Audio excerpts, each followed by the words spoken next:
எல்லா கோயில்லையும் திருமாலுக்கு பெருமாள்னு பேரு. திருக்கோஷ்டியூர்ல சௌமிய நாராயண பெருமாள், காஞ்சிபுரத்திலே வரதராஜ பெருமாள், திருமலையிலே சீனிவாச பெருமாள், ஸ்ரீரங்கத்திலே ரங்கநாத பெருமாள் இல்ல, பெரிய பெருமாள். இங்க போய் பாருங்க, பெரிய பெருமாள்னு அவருக்கு பேரு. எதனால? எல்லாம் பெருமாளா, இவர் மட்டும் பெரிய பெருமாளா.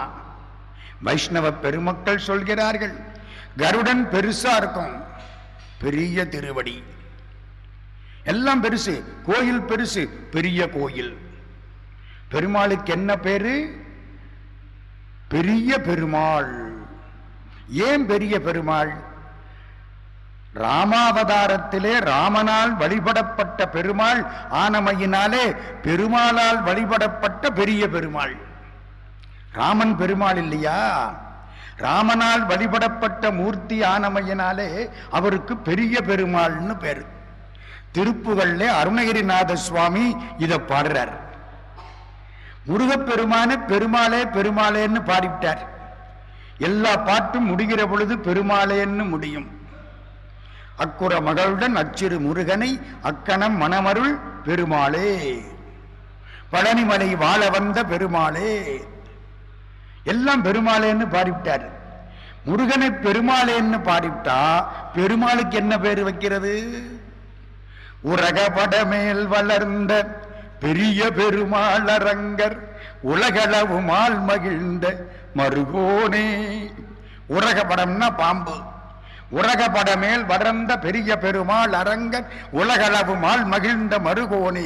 உபயகுல தீப துங்க விருது கவிராஜ சிங்க உரை புகழி ஊரிலன்று வருவோனேன். பறவை மனை மீதிலன்று ஒரு பொழுது தூது சென்ற பரமன் அருளால் வளர்ந்த குமரேசா. பகையசுரர் சேனை கொன்று அமரர் சிறை மீள வென்று பழனிமலை வாழ வந்த பெருமாளே. பழனியில பாடுற பொழுது உரகப்பட மேல் வளர்ந்த பெரிய பெருமாள் அரங்கர் உலகளவும் மால் மகிழ்ந்த மருகோனேங்கிறார். ஸ்ரீரங்கத்து பெருமாளை பெரிய பெருமாள்னு சொல்லி எல்லாரும் கும்பிட அவரை பழனி பாடலில் பெரிய பெருமாள் என்று அருணகிரிநாத பெருமான் பேசுகின்றார். இந்த ஸ்ரீரங்கத்து பெருமாள் எங்கே இருந்து வந்தார்? அவருக்கு என்ன அவ்வளவு பெருமை, எவ்வளவு புகழ்? 108 திவ்ய கஷேத்திரங்களில் முதலாவது திருத்தலம் ஸ்ரீரங்கம். திருப்பதி எல்லாம் அப்புறம்தான். 3 முக்கியமா சொல்லுவாங்க: கோயில், திருமலை, பெருமாள் கோயில். வைணவ பெருமக்களுக்கு 3 திருத்தலம் முக்கியம்.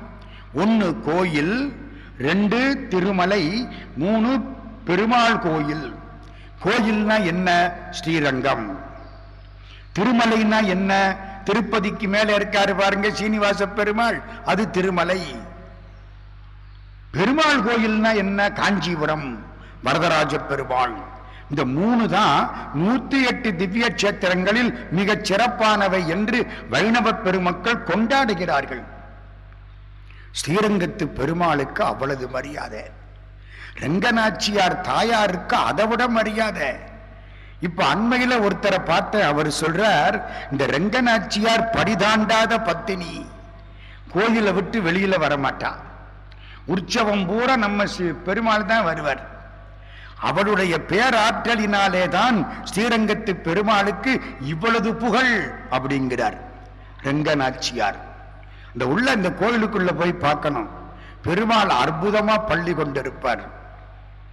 மேற்கு பக்கம் தலையை வச்சிருப்பார், கிழக்கு பக்கம் கால் நீட்டி இருப்பார், வடக்கு பக்கம் முதுகு காட்டி இருப்பார், தெற்கு பக்கம் இலங்கையை நோக்கி படுத்து கிடப்பார். குடதிசை முடியை வைத்து, குடதிசைன்னா மேற்கு திக்கு, குடதிசை முடியை வைத்து குணதிசை பாதம் நீட்டி, குணதிசைன்னா கிழக்கு திக்கு, குடதிசை முடியை வைத்து குணதிசை பாதம் நீட்டி வடதிசை பின்பு காட்டி தென் திசை இலங்கையை நோக்கி. வடக்கு பக்கத்துக்கு முதுக காமிச்சாரா, தெற்கு பக்கத்துக்கு முகத்தை காமிச்சாரா. பெரியவாச்சாம்பிள்ளை வியாக்கியானம் எழுதினார். முரட்டு சமஸ்கிருதம் வளர்ந்த வட நாட்டுக்கு முதுக காட்டினார், ஈரத்தமிழ் வளர்ந்த தமிழ்நாட்டுக்கு முகத்தை காட்டினார்னு எழுதினார். சமஸ்கிருதம் கொஞ்சம் கடுமையான மொழி, உயர்ந்த மொழி, செம்மொழி, அற்புதமான மொழி, தமிழுக்கு முன் தோன்றிய மொழி, தேவபாஷை என்கிறார்கள். ஆனால் அது கொஞ்சம் முரடா இருக்குமா. முரட்டு சமஸ்கிருதத்துக்கு முதுக காட்டினாராம், ஈரத்தமிழுக்கு முகத்தை காட்டினாராம். தெற்கு நோக்கி பள்ளி கொண்டாராம் பெருமாள். குடதிசை முடியை வைத்து குணதிசை பாதம் நீட்டி வடதிசை பின்பு காட்டி தென் திசை இலங்கையை நோக்கி கடல் நிறக்கடவுள் கடல் வண்ணன் கடல் நிறக்கடவுள் எந்தை அரவணை துயிலுமா கண்டு உடல் என குறுகுமாலோ என் செய்கேன் உலகத்தீரே. இந்த பெருமாளை பார்த்தா எனக்கு கண்ணீர் பொங்குது அப்படின்னு தொண்டரடி பொடியாழ்வார் பாடுறார். எதுக்காக வேண்டி இலங்கையை பார்த்து உட்கார்ந்தார் பெருமாள்? எதுக்காக இலங்கையை பார்த்து உட்கார்ந்தார்? ராமாயண காலத்துக்கு செல்ல வேண்டும். இந்த யுகம் கலியுகம், இதற்கு முந்தின யுகம் துவாபர யுகம், அதற்கும் முந்தின யுகம் திரேதா யுகம். திரேதா யுகத்திலே ராமாயணம். ராமாயணம் முடிஞ்சது. ராமருக்கு பட்டாபிஷேகம் பண்ணியாச்சு. அரியணை அனுமன் தாங்கினான், அங்கதன் உடைவாள் ஏந்தினான், பரதன் வெண்கொற்ற கொடையை பிடித்துக் கொண்டான், சத்துருக்கனும் இலக்குவனும் கவரி வீசினார்கள், விரைசரி குழலி சீதை பக்கத்திலே வேகமாக மிக அழகாக உட்கார்ந்திருக்கிறாள். வெண்ணையூர் சடையப்ப வள்ளருடைய மரபுலோர் கொடுக்க அந்த மணிமகுடத்தை வாங்கி வசிட்டன் மணிமுடியை சூட்டினான். இது கம்பராமாயணத்திலே நிறைவான பட்டாபிஷேக பாட்டு. எல்லா பிரசங்கியார்களும் இந்த பாட்டை கட்டாயம் சொல்லுவாங்க. ஏன்னா இந்த பாட்டை சொல்லி முடிச்சாதான் பிரசங்கியாருக்கு சன்மானம் கிடைக்கும். அரியணை அனுமந்தாங்க அங்கதன் உடைவாள் ஏந்த பரதன் வெண்குடை கவிக்க இருவரும் கவரி வீச விரை செறி குழலி ஓங்க வெண்ணையூர் சடையன் தங்கள் மரபுளோர் கொடுக்க வாங்கி வசிட்டனே புனைந்தான் மௌலி. அதே வசிஷ்டன் 14 வருஷத்துக்கு முன்னாலே யார் ஒருவன் திட்டம் போட்டு நடக்காம போச்சோ அந்த பட்டாபிஷேகத்தை அதே வசிஷ்டன் இப்பொழுது செய்தான். அதுக்கு இதுக்கு என்ன வித்தியாசம்? அப்ப செஞ்சிருந்தா ஒரு பட்டாபிஷேகத்தோட போயிருக்கும். 14 வருஷம் தாமதிச்சதுனால 3 பட்டாபிஷேகம் நடந்துருச்சு. 1, வாலியை கொன்று சுக்ரீவனுக்கு பட்டாபிஷேகம். 2, ராவணனை கொன்று விபீஷணனுக்கு பட்டாபிஷேகம். 3, ராமனுக்கு பட்டாபிஷேகம். 14 வருஷத்திலே 3 ராஜ்யங்கள் மாற்றப்பட்டு விட்டன. பட்டாபிஷேகம் முடிஞ்சது. அங்கதனுக்கு உடைவாளை தூக்கி கொடுத்தார், சுக்ரீவனுக்கு முத்துமாலையை தூக்கி கொடுத்தார். எல்லாருக்கும் ஆளுக்கு ஒரு பரிசு கொடுக்கப்பட்டது. விபீஷண ஆழ்வான் கையை கட்டி கொண்டு நிற்கிறான். சொல்ல போனா ராமனை விட வயதில் மூத்தவன் விபீஷணன். ஆனா பார்க்கிறதுக்கு தம்பி மாதிரி தான் இருப்பான். எத்தனையோ காலம் முன்னால பிறந்தவன். விபீஷண ஆழ்வான் கையை கூப்பிக்கொண்டு நிற்க ராமச்சந்திரமூர்த்தி பார்க்கிறார், இவனுக்கு என்ன கொடுக்கலாம்? நிமிந்து பார்த்தார், கும்பிட்டான். இட்சுவாகு வம்சத்திலே இட்சுவாகு என்பவர் தவம் செய்து பிரம்மாவிடத்திலே இருந்து பள்ளி கொண்ட பெருமாளை கொண்டு வந்தார். அந்த பள்ளி கொண்ட பெருமாளுடைய விக்கிரகம் இவ்வளவு காலமாக இட்சுவாகு வம்சத்திலே மாந்தாதா, சிவி, தசரதன் எல்லோராலும் வழிபடப்பட்டு வந்தது. இப்பொழுது ராமச்சந்திரமூர்த்தியினால் வழிபடப்பட்டு வருகிறது. அந்த இட்சுவாகு வம்சத்தின் குல தனமான அந்த பெருமாளை கொடுன்னு கேட்டாராம். வழிபடுற மூர்த்தி ராமச்சந்திரமூர்த்தி உடனே தூக்கி கொடுத்துட்டார். பெரிய மூர்த்தி. விபீஷணா கையில வச்சுக்கோ, இலங்கைக்கு போற வரைக்கும் கீழே எங்கேயும் வைக்காத. வச்சா உட்கார்ந்துருவார், அசைக்க முடியாது. உன்னாலையும் முடியாது, என்னாலையும் முடியாது, போ. விபீஷணன் புறப்பட்டு வர்றான் இலங்கையை நோக்கி. திருச்சிராப்பள்ளியிலே இருந்த பெருமக்கள், வைணவ பெருமக்கள் எல்லாம் பிள்ளையார கும்பிட்டாங்களாம். வைணவத்தில பிள்ளையாருக்கு பேர் என்ன தெரியுமா? தும்பிக்கை ஆழ்வார். அங்க பாருங்க, தெளிவா ஒருத்தர் சொல்றார், தும்பிக்கை ஆழ்வார். தும்பிக்கை ஆழ்வாரை கும்பிட்ட உடனே நான் பார்த்துக்கிறேன்ட்டாராம். பெருமாள் விக்கிரகம் தானே வேணும், அயோத்தியிலிருந்து வந்துகிட்டே இருக்குன்ட்டாராம். புஷ்ப விமானத்துல வர்றான் மேல விபீஷண ஆழ்வான், கையில பெருமாள் விக்கிரகம். திடீர்னு ஒரு கலக்கம் வயிற்றுல, எங்கேயாவது போகணும், அப்புறம் உடம்பெல்லாம் சுத்தம் பண்ணி அவரை தூக்கணும் எடுக்கணும். என்ன பண்றது, கீழே வைக்க கூடாதுன்னு சொல்லி இருக்கிறாங்க. இறக்குன்னா ஒரு துருத்தி, துருத்தின்னா 2 ஆறும் சேர்ந்து நடுவில் உள்ள திட்டு, ஒரு பக்கம் கொள்ளிடம் ஒரு பக்கம் காவிரி, நடுவில் திட்டு இருக்கு பாருங்க. இதுக்கு பழைய காலத்து தமிழ்ல துருத்தின்னு பேரு, ஆற்றின் இடைக்குறை. அந்த இடத்துல கொண்டாந்து புஷ்பக விமானத்தை நிறுத்திட்டான். இப்போ விக்கிரகத்தை யாரு கையிலையாவது கொடுக்கணும். பிள்ளையார் தயாரா வந்து நிக்கிறார். தம்பி இந்த சாமியை வச்சுக்கோ, நான் வெளிவாசல் போயிட்டு வந்து வாங்கிக்கிறேன். இல்லை இது ரொம்ப கனமா இருக்கும் போல தெரியுது, என்னால தூக்க முடியுமா? தூக்க முடியும், வச்சுக்கோ, நான் சீக்கிரம் வந்துடுறேன். வாங்கினார், தூக்கினார். ரொம்ப கனமா இருக்கு, நான் 1 2 3 சொல்லுவேன், வந்துடணும், இல்லைன்னா வச்சிருவேன், என்னால தாங்காது. சரி, விபீஷணன் போனா 1ன்னார், இந்த வந்துட்டேன்னா 2ன்னார், வந்துகிட்டே இருக்கேன்னா 3ன்ட்டு கீழே வச்சுட்டார். அவர் வச்ச பொழுது மேற்கு பக்கம் தலை, கிழக்கு பக்கம் திருவடி, வடக்கு பக்கம் முதுகு, தெற்கு பக்கம் இலங்கையை நோக்கி பார்வை. இலங்கைக்கு தானே போகணும், இலங்கையை பார்த்து பார்வை. பெருமானுடைய பார்வை இலங்கையை நோக்கி இருக்கிறது. விபீஷணா கவலைப்படாதே அப்படின்னு அர்த்தம். ஓடி வந்து பார்த்தா சாமியை அசைச்சான், ஒன்னும் பண்ண முடியல. நின்ன பையன் தலையில ஒரு குட்டு குட்டினா திருச்சி உச்சி மலைக்கோட்டை பிள்ளையார் தலையில ஒரு பள்ளம் இன்னைக்கும் இருக்கு. இது ஒரு வரலாறு. அங்கே வைணவ பெருமக்களுடைய வரலாறு. வந்தவர் இந்த ஊரை பார்த்தாராம், காவிரி கரையே. ஆகா நல்லா இருக்கே, இங்க குளிச்சுட்டு போகலாம்னு பெருமாளை இறக்கி வச்சாராம். அவ்வளவுதான், பெருமாள் உட்கார்ந்துட்டாராம். இப்படி இன்னும் ஒரு வரலாறு. எப்படியோ அயோத்தி பெருமாள் இலங்கைக்கு போகாமல் நம்ம திருச்சிராப்பள்ளியில வந்து உட்கார்ந்துட்டார். அப்போ அதுக்கு என்ன பேரு?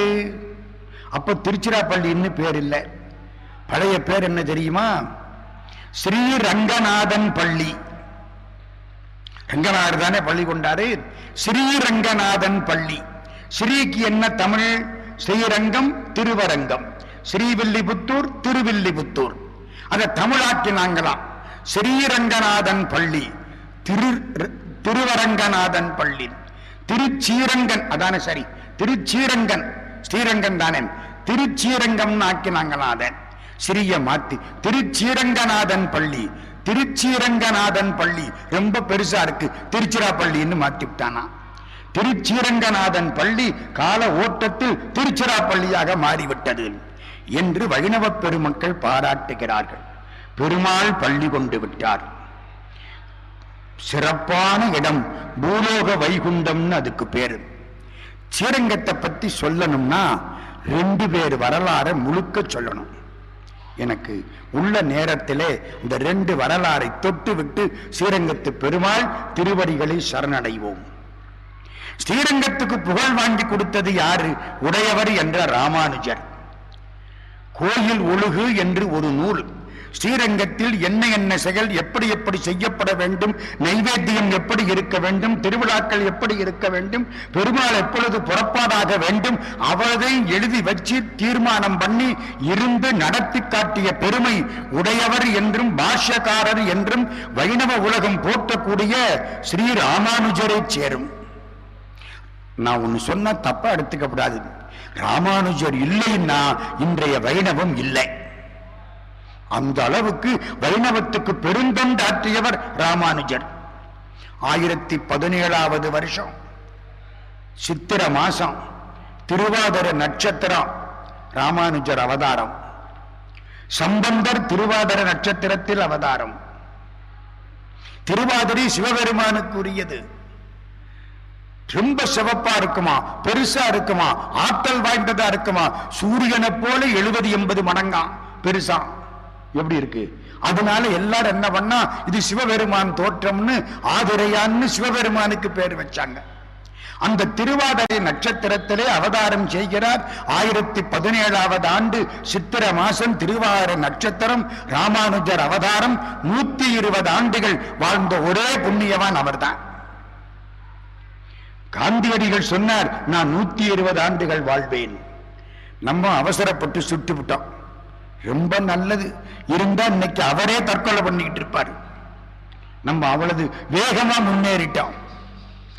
1017 தோன்றிய ராமானுஜர் 1137 பரமபதத்துக்கு சென்றார். இந்த ராமானுஜர் ராமனுக்கு அடுத்தவனாய் தோன்றிய லட்சுமண பெருமாளுடைய திருநாமத்தை பெற்றவர். பெருமாளே ராமானுஜராக திரிதண்டம் தாங்கி வந்தார் என்று வைணவ பெருமக்கள் பாராட்டுகிறார்கள். பிறந்த ராமானுஜர் வாழ்க்கையில் 4 நிகழ்ச்சிகளை மட்டும் சொல்லுகிறேன், ஸ்ரீரங்கத்தோடு தொடர்புடையவை. ஸ்ரீரங்கத்துக்கு ராமானுஜருக்கும் உள்ள தொடர்பு எல்லையற்றது. காஞ்சிபுரத்திலே இருந்த பொழுது திருக்கச்சி நம்பிகளிடத்திலே உபதேசம் பெற்றுக் கொண்டார். ஆள வந்தார், இவரை ஸ்ரீரங்கத்துக்கு அழைத்தார். இவர் ஸ்ரீரங்கத்துக்கு வர்ற பொழுது ஆள வந்தார் பரமபதம் சென்று விட்டார். ஸ்ரீரங்கத்துக்கு வந்த ராமானுஜர் இன்னொரு குருநாதன் வேண்டும் என்று பார்க்கிற பொழுது திருக்கோஷ்டியூர் நம்பிகளை சென்றடைந்தார். ஸ்ரீரங்கத்துக்கும் திருக்கோஷ்டியூருக்கும் எவ்வளவு தூரம்னு உங்களுக்கெல்லாம் தெரியும். ஸ்ரீரங்கத்திலிருந்து திருச்சி வந்து, திருச்சியிலிருந்து புதுக்கோட்டை வந்து, புதுக்கோட்டையிலிருந்து திருப்பத்தூர் வந்து, திருப்பத்தூர்லேருந்து திருக்கோஷ்டியூருக்கு வரணும். அவ்வளவு தூரம் நடந்து வந்தார். உபதேசம் கேட்டார். யார்? நான் ராமானுஜன் வந்திருக்கிறேன். கதவை திறக்க மாட்டேன்ட்டார். 2வது முறை நடந்து வந்தார். நான் ராமானுஜன் வந்திருக்கிறேன். கதவை திறக்கல. 17 முறை வந்தார். உபதேசம் கிடைக்கல. 8 எழுத்து மந்திர உபதேசம் கிடைக்கல. 18வது முறை வந்து பட்டினி கிடந்தார். உபதேசம் கிடைக்காம போக மாட்டேன். கதவை திறந்தார். யார்? தங்கள் தாசன் வந்திருக்கிறேன். கதவை திறந்த. நான் ராமானுஜன்கிறது போச்சு. தங்கள் தாசன் வந்திருக்கிறேன். கதவை திறந்தார். உபதேசம் கொடுக்கணும், கொடுக்கல. பட்னி இருந்தார். 30 நாள் கடும் பட்டினி. அன்ன ஆகாரம் கிடையாது. அதுதான் உண்ணாவிரதம். நம்ம 1 மணி நேரத்துக்கு ஒரு உண்ணாவிரதம் வைக்கிறோம் பாருங்க. நம்ம ஊர்ல 10 பேர் சேர்ந்து உட்கார்ந்து 10லேருந்து 11 வரைக்கும் ஐயா உண்ணாவிரதம் இருப்பாரு. 11லேருந்து 12 வரைக்கும் அடுத்தவர் இருப்பாரு. 12லேருந்து 1 வரைக்கும் இவர் இருப்பாரு. 1 மணி நேரத்துக்கு ஒரு தடவை உண்ணாவிரதம். நம்ம பண்ற அநியாயம் இது. 30 நாள் அன்ன ஆகாரம் கிடையாது. மனம் முழுக்க ஸ்ரீரங்கத்து பெருமாள்கிட்ட வச்சு வழிபட்டார். கருணையினாலே உபதேசம் கொடுத்தார். திருக்கோஷ்டியூர் நம்பி. திருக்கோஷ்டியூர் பெருமாள் நின்ற தோற்றம், இருந்த தோற்றம், கிடந்த தோற்றம் 3ம் காட்டக்கூடிய பெருமாள். நின்ற தோற்றம் திருப்பதியில, இருந்த தோற்றம் நம்ம கூடலழக பெருமாள், கிடந்த தோற்றம் ஸ்ரீரங்கம். ஒரு ஆழ்வார் பாடினார், நாம் பிறக்கிறதுக்கு முன்னால ஒவ்வொரு ஊர்ல நின்றார், இருந்தார், கிடந்தார். நாம் பிறந்ததுக்கு அப்புறம் நின்றதும் இருந்ததும் கிடந்ததும் என் நெஞ்சுளையேன்னார். நாம் பிறந்ததுக்கு அப்புறம் அவர் நின்றது, இருந்தது, கிடந்ததெல்லாம் என் மனசுக்குள்ள. யாரு? திருச்சந்த விருத்தம் திருமணிசை ஆழ்வார் பாடுறார். அன்று நான் பிறந்திலேன், பிறந்தபின் மறந்திலேன், நின்றதும் இருந்ததும் கிடந்ததும் என் நெஞ்சுளே. அந்த 3 உள்ள ஊர் திருக்கோஷ்டியூர். உபதேசம் கொடுத்துட்டார் ராமானுஜருக்கு. என்ன உபதேசம்? வெளியில சொல்லாத, தகுதி வாய்ந்தவனுக்கு சொல்லப்பட வேண்டிய உபதேசம். வெளியில் சொன்னால் நீ நரகத்துக்கு போவாய், கேட்டவர்கள் வைகுண்டம் போவார்கள். ஒத்துக்கிட்டார். உபதேசத்தை வாங்கிக்கிட்டார். திருக்கோஷ்டியூர் 2-3 மாடி. 3வது மாடியில ஏறினார். எல்லாரும் வாருங்கள், ஊர்க்காரன் பூரா திரண்டு வந்தான். அப்பவெல்லாம் டிவி எல்லாம் இல்லாத நல்ல காலம், ரேடியோ கூட கிடையாது. எல்லாம் ஓடி வந்துட்டாங்க. என்னமோ நல்ல வார்த்தை சொல்றாங்க. கோயில்ல கோயில் அதுக்காகத்தானே, பெரிய மண்டபம் அதுக்காகத்தானே. அவ்வளவு பேரும் வந்து சுத்தி நிக்கிறாங்க. மேலே ஏறினார், ஒரு பார்வை பார்த்தார்.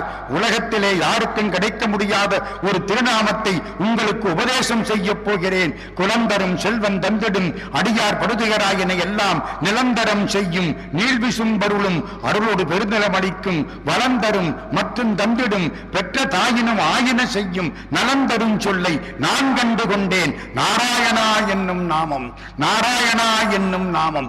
ஓம் நமோ நாராயணா, ஓம் நமோ நாராயணா, ஓம் நமோ நாராயணா.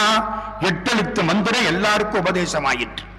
வாடினேன் வாடி மயங்கினேன் மனத்தால் பெருந்துயரடும்பையில் புகுந்து கூடினேன் கூடி இளையவர் தம்மோடு அவர் தருங்கலவையே கருதி ஓடினேன் ஓடி உய்வதோர் பொருளால் உணர்வெனும் பெரும்பதம் தெரிந்து நாடினேன் நாடி நான் கண்டு கொண்டேன் நாராயணா என்னும் நாமம்.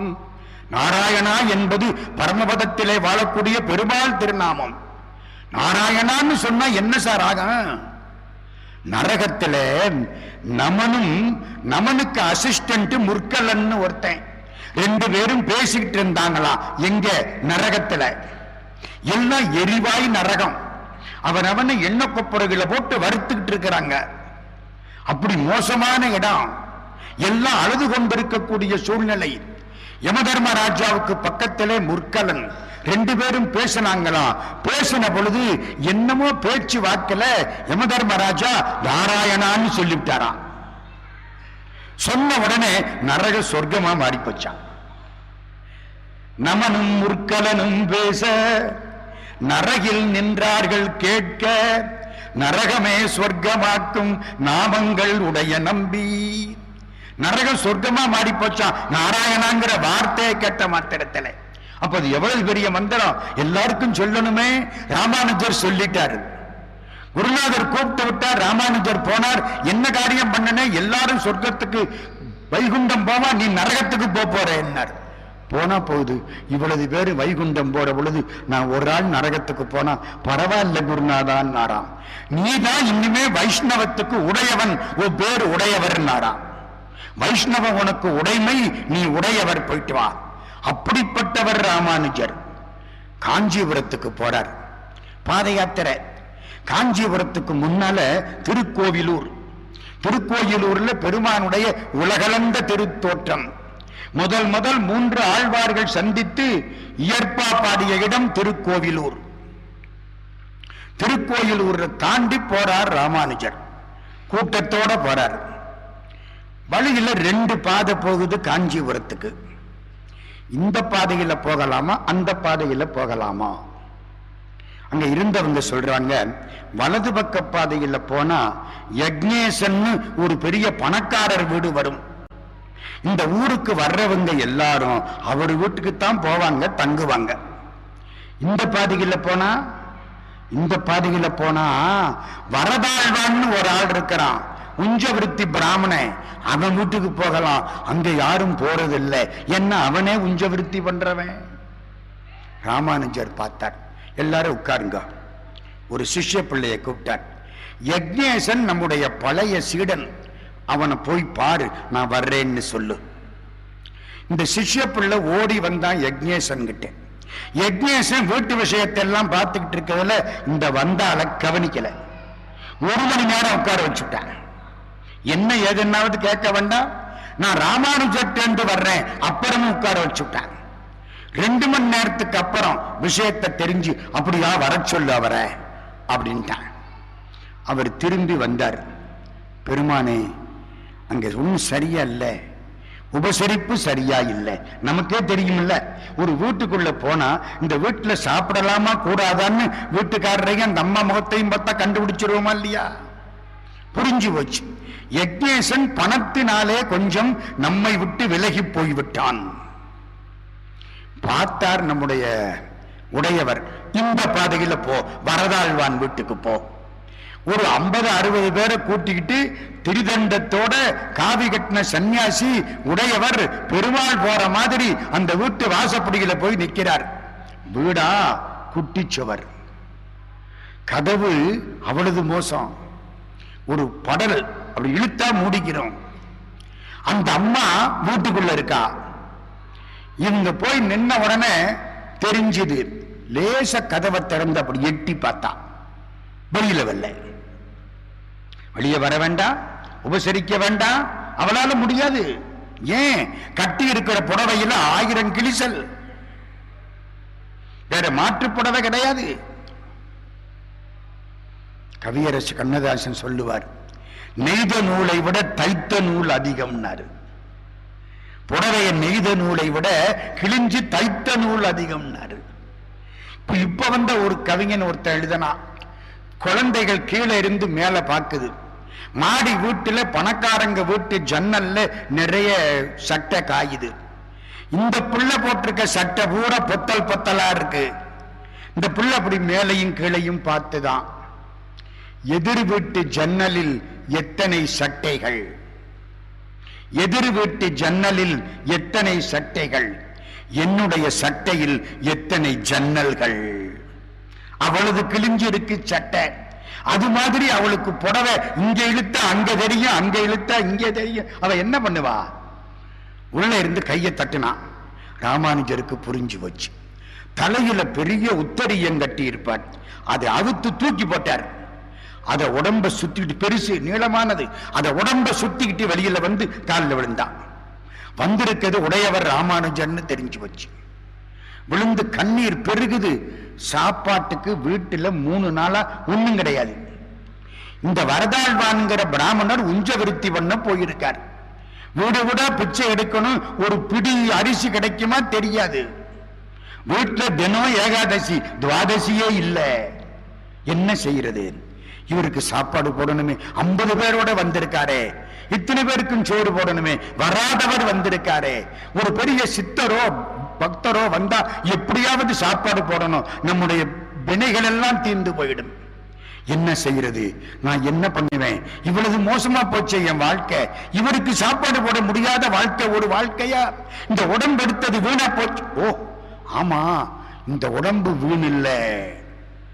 நம்ம ஊர்ல ஒரு மளிகை கடைக்காரன் இருக்கான்.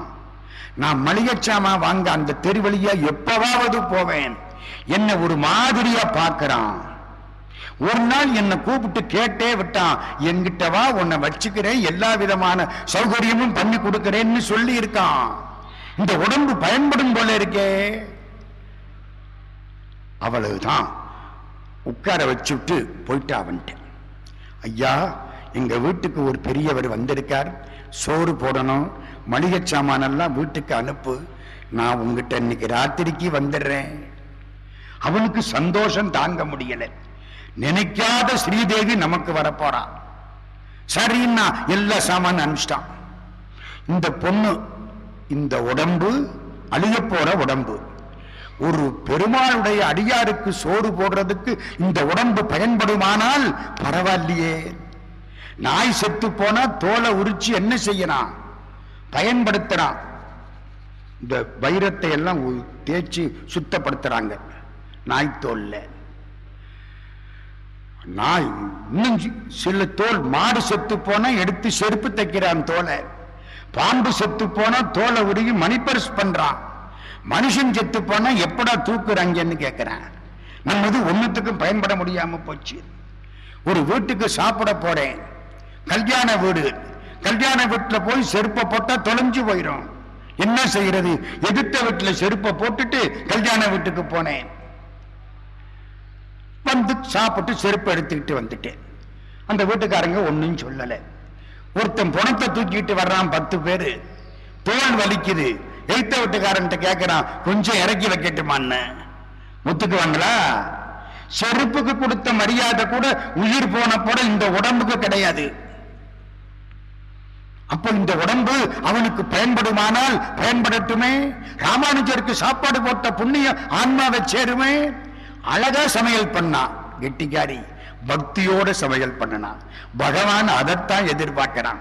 உங்க சமையல்ல டேஸ்ட் எப்ப வரும் தெரியுமா? பக்தியோட பண்ணுனா டேஸ்ட் வரும். தைப்பூசத்துக்கு பாத யாத்திரை போவோம், சமையல் பண்ணுவாங்க பழனி ஆண்டவருக்குன்னு. யாரும் தொட்டு சாப்பிட்டு ருசி பார்க்க மாட்டாங்க. சாம்பார் அவ்வளவு அருமையா இருக்கும், ரசம் அதை விட அருமையா இருக்கும். ஏன்? பழனி ஆண்டவனுக்கு அர்ப்பணம். பொறுப்பு அவன் பொறுப்பு, எல்லாம் அவனுக்கு. 1000 பேர் வந்தாலும் சாப்பாடு விளையும், நான் பார்த்திருக்கேன். கொஞ்சம் போல தெரியும், எடுக்கெடுக்க வந்துகிட்டே இருக்கும். அது எப்படி? அது அப்படித்தான், அது கடவுளுடைய திருவுள்ளம்.